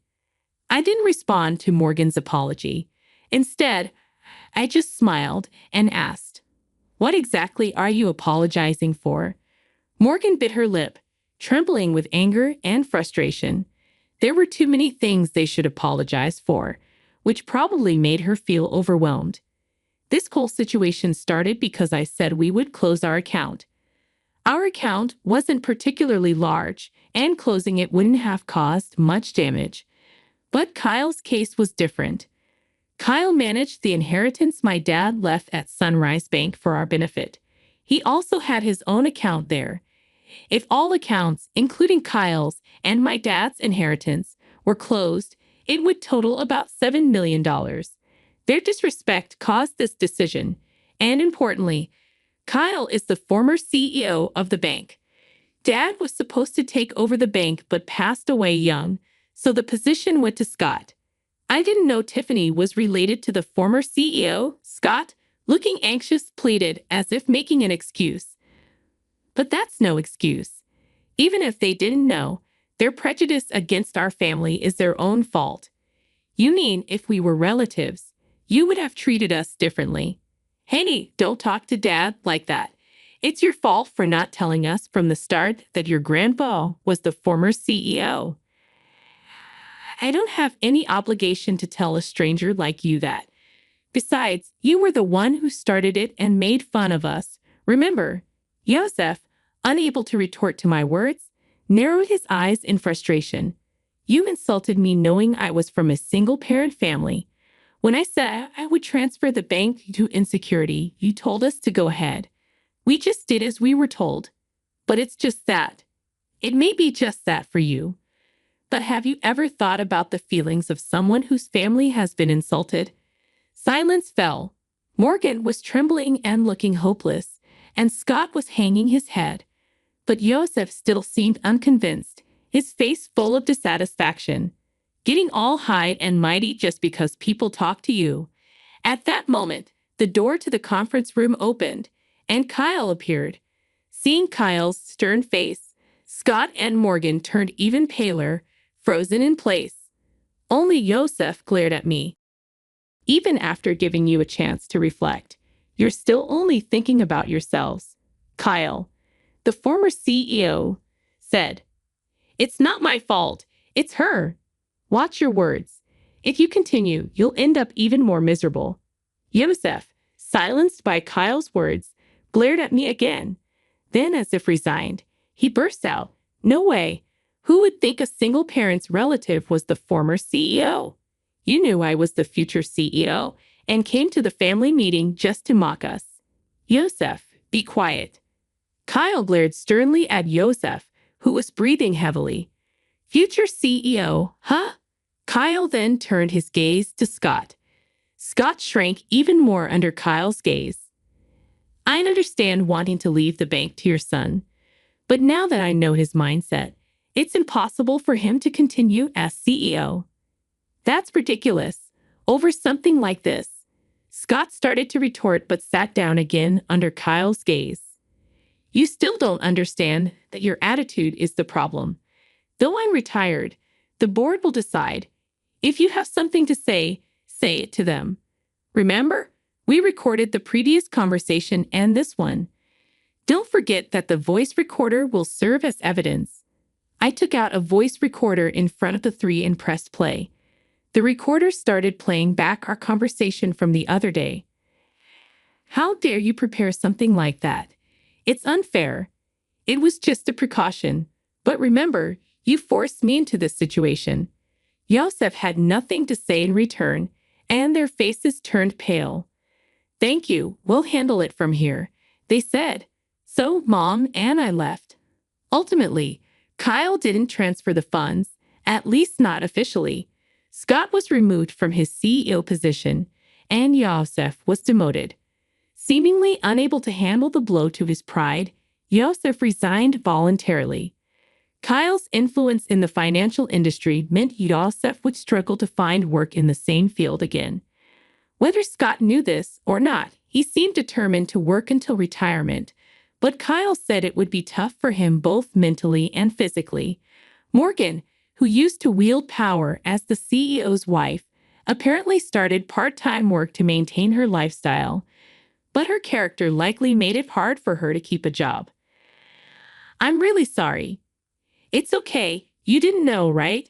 I only shared what happened with the friend who introduced me to Yosef. She just heard about him through someone else and wasn't at fault. Mom was initially concerned about being a single parent, but I'm happy now and can live thanks to the support I've received. When I told her that, she smiled and said thank you.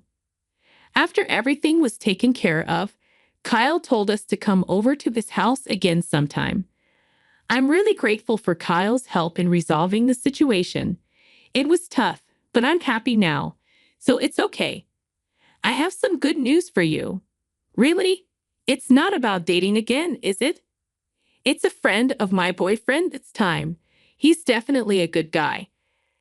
I'm not interested in dating right now, but I'm satisfied with my current life. I want to keep cherishing those who support me, and maybe someday I'll meet someone I really click with. I heard a splat and looked towards the sound. There, I saw a dumpling smashed against my mom's cheek as she sat across from me. Old folks should stay away, someone muttered. My mom wiped her face with a napkin, trying to stay calm, but I could see she was disgusted. You're Sarah Murphy, handling foreign currency deposits at the New York Bank, aren't you? Yes, that's me.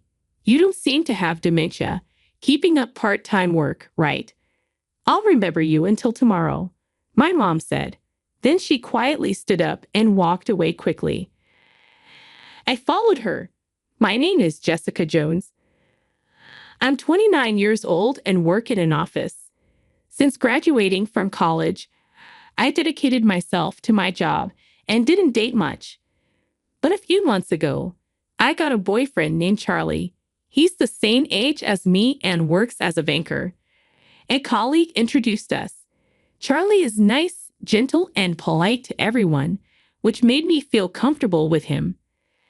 I secretly thought I'd like to marry someone like him, but I felt it was too early to introduce him to my mom. I'm Charlie. I've been dating Jessica for 3 months now. Nice to meet you. Thank you for your polite greeting. You're a good man. Too good for my daughter. My mom smiled as she watched Charlie's polite greeting and his trembling hands presenting a gift. Jessica is really kind and hardworking. I'm the one who's undeserving. Is that so? She used to be such a klutz, a tomboy with short hair when she was little. Oh, right. Would you like to see her album? Really? I would love to see it.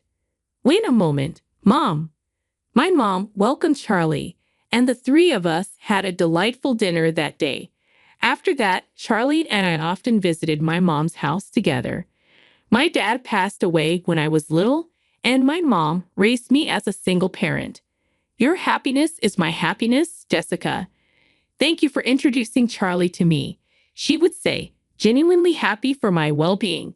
Seeing her happy face made me happy too. However, taking Charlie to see my mom too often made me worry it might seem like I was pressuring him into marriage. I was considering marriage with Charlie, but I wasn't sure how he felt about it. When I visited Mom alone one time, Charlie said, "If you were going to your mom's, you should have told me." I was worried about her since she was feeling a bit under the weather last time, and I wanted to see her face. Plus, I wanted to talk about the movie she recommended. It turned out Charlie and my mom were getting along better than I thought. Given my mom's calm and gentle nature, they probably just clicked well. With work going smoothly and good relationships with my lover and family, I began to wonder if my life was going too well. 6 months into our relationship, Charlie said, "Jessica, for Mother's Day next month, shall we go out to eat, just the 3 of us?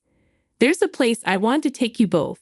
If you have plans just for the family, we can go another time." Really? I love the idea. Charlie knew my mom would be thrilled, so we decided to go out for dinner on Mother's Day. I thought about inviting my sister, but she was married and had little children, so we settled on just the 3 of us. Oh, I recognize this place. I love the Chinese food here, my mom exclaimed. Really? You knew about this restaurant? I asked. Sure.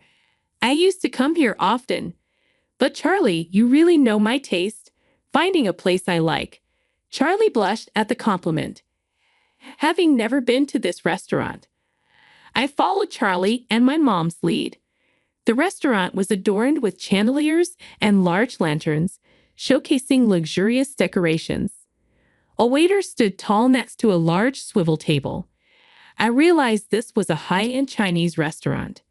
Then please bring us the special course I ordered, Charlie said calmly to the waiter, watched by my mom with a beaming smile. I was probably the only one feeling nervous in this situation. As we tucked into the dishes being laid out one after another, the pleasant aroma of dumplings filled the air.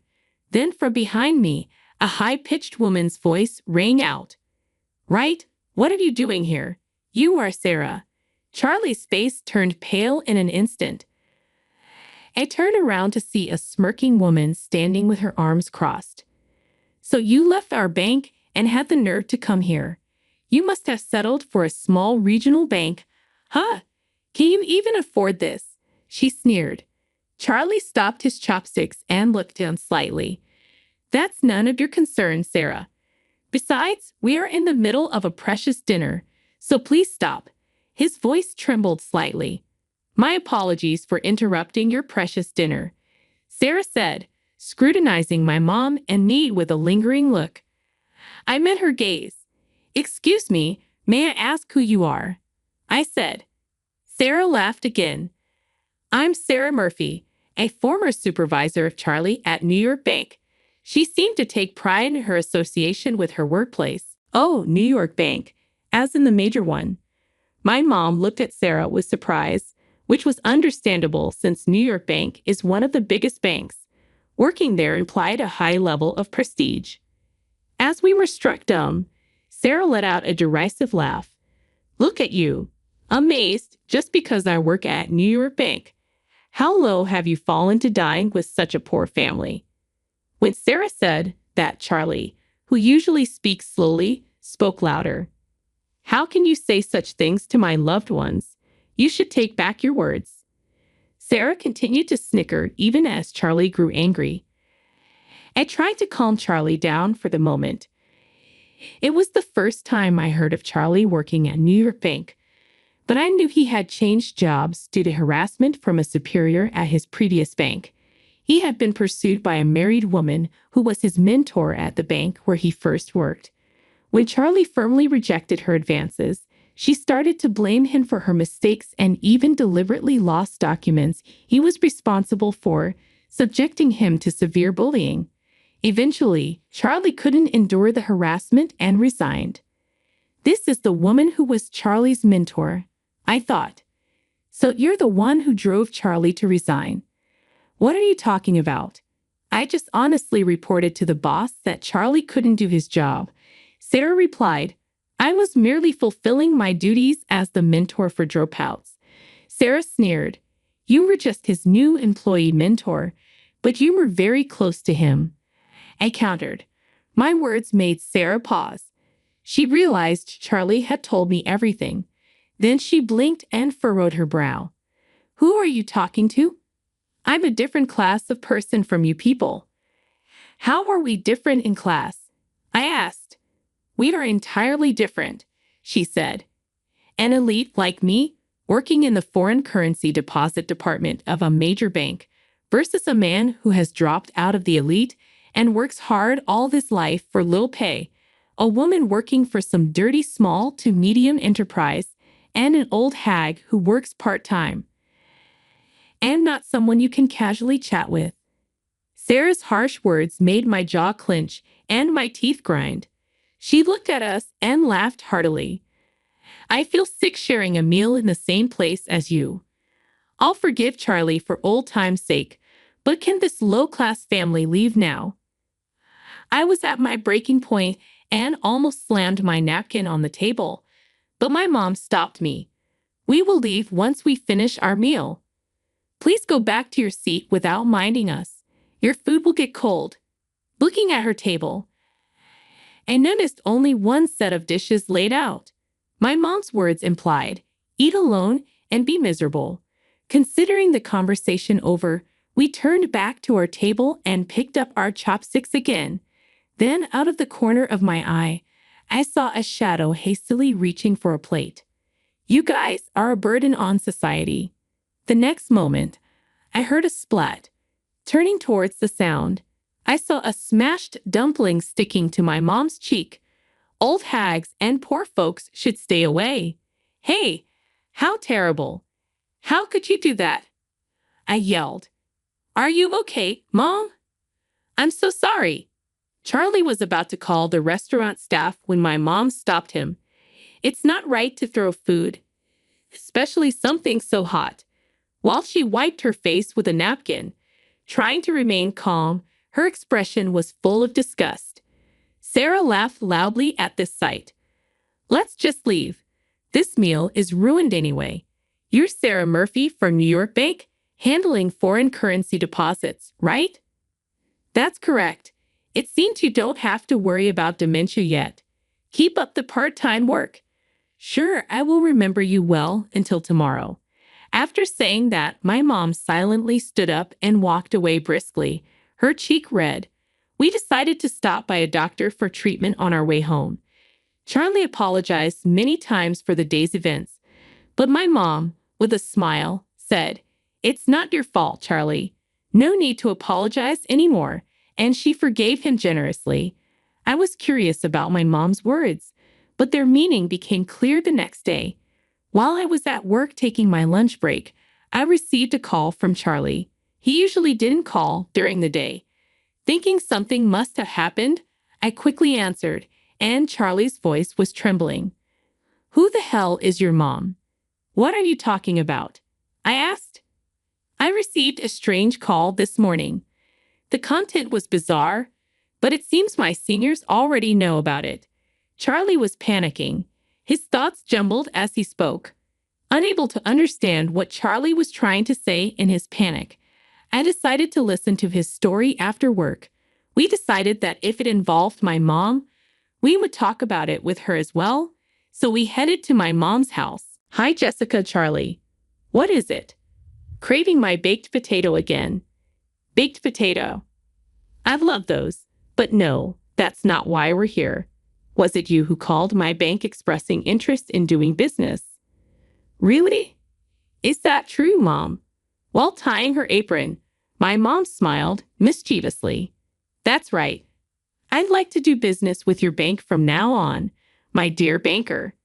Charlie looked utterly flabbergasted. "Charlie, what business?" As I asked, Charlie took a deep breath, trying to calm himself. Then the doorbell rang. Just in time. "Come on, you two, join us." "What?" When my mom opened the door, a tall man followed by a smaller, hunched-over Sarah stood there. "Why is the president of New York Bank here?" The man, sweating and offering a luxurious gift, appeared to be the president of New York Bank. "We are here because of the sudden account closure." "What has happened?" "I have decided never to do business with your bank again," my mom stated with an unusually sharp tone, uncharacteristic of her usual gentle demeanor. The president was in a panic, his shirt collar soaked with sweat. My eyes met Sarah's, but she quickly turned away. "Please let us know if there is anything we can do. However, we earnestly request you to reconsider the cancellation of the $150 million deposit," the bank president pleaded. "So the phone call I received this morning wasn't a lie," Charlie murmured, eyes widening in realization. "You were the ones who refused, right, Sarah Murphy?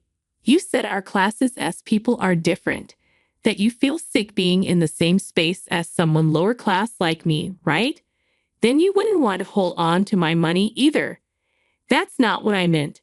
Sarah struggled for words, her eyes darting around.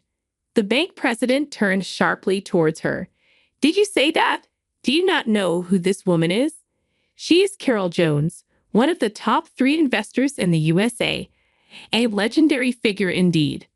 My mom was a well-known legendary investor with a net worth of several $billions who had entrusted $150 million to New York Bank for management.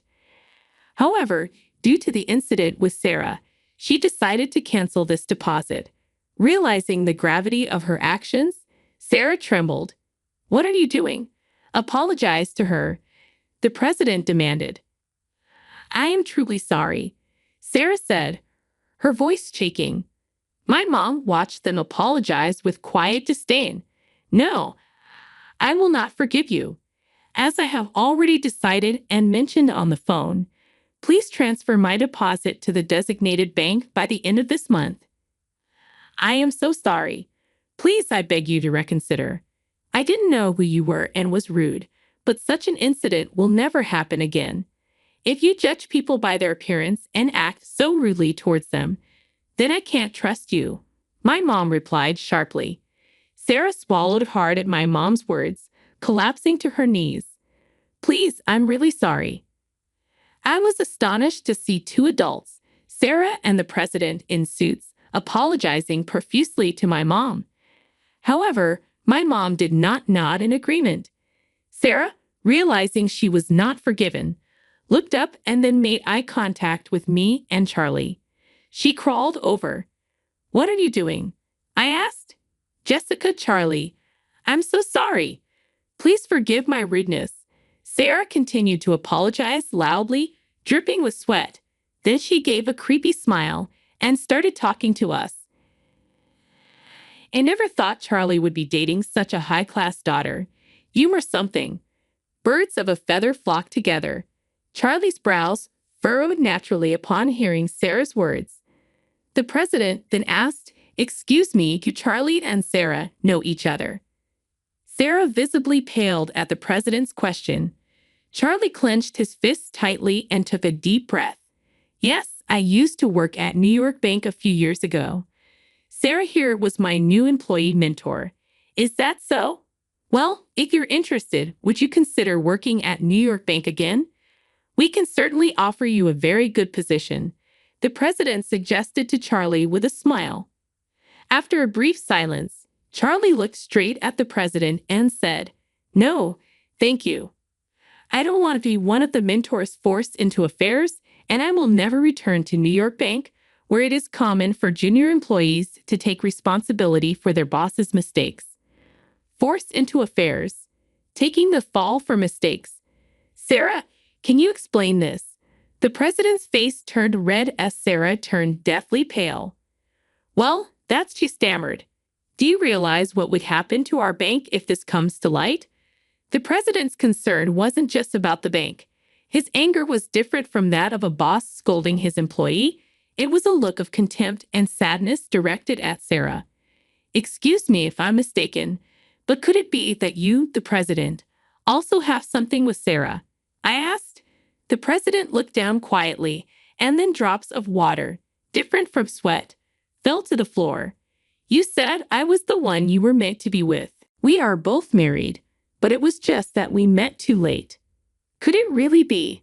I was speechless at the shocking turn of events. While we were taken aback, the president confronted Sarah, who had been having affairs at work despite being married. Moreover, she was using these affairs not just as flings, but to continue her relationship with her boss to advance her career. Sarah just hung her head in shame. The president was devastated by the shock of learning the truth. I felt a rush of anger. You sure looked down on us, didn't you? Well, I have a prestigious education and landed a job at New York Bank, and you think engaging in such despicable acts makes you elite? I just wanted to climb the career ladder, Sarah mumbled. Sarah's eyes darted around, searching for an excuse. You just admitted that you're incompetent and can't do your job. I said, Wow, you judged us solely by our appearance, calling us poor. But no matter how excellent your education or career might be, what you've done is morally bankrupt. Now you will face the consequences. After a moment of silence, my mom chuckled and clapped her hands loudly once. That's the end of that. Don't come to my house anymore and don't contact me unless it's to arrange the payment. Now, if you understand, please leave. The president walked away listlessly, followed by Sarah. After they left through the front door, I watched them go for a while, their aura heavy and gloomy. Afterward, my mom's $150 million deposit was successfully transferred to the bank where Charlie works, and the matter was settled for the time being. Charlie's reputation at the bank improved due to this, and it seems certain he will be promoted in 6 months. On the other hand, according to a former colleague of Charlie's, Sarah was fired after the incident. Her sudden dismissal became a topic of conversation among the bank employees, sparking rumors that something had happened. Then someone well-informed about the affair between the president and Sarah exposed the truth in the bank. Furthermore, the wives of her other married lovers demanded alimony from Sarah. As a result, Her affairs were revealed to her husband, leading to her divorce. Sarah was in debt for alimony payments and had lost her family. She confessed her affair with the president to the president's wife herself, saying, "It's not fair that I'm the only one who's unhappy." The wife calmly dealt with the confession and demanded alimony from Sarah. After this backfired and accumulated more debt, no one has seen Sarah since. 3 months have passed since then.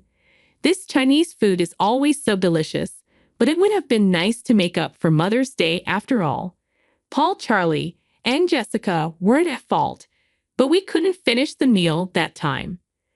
"Right, this is my way of making it up too," I said. We returned to the high-end Chinese restaurant to make up for that day, the three of us dining together again.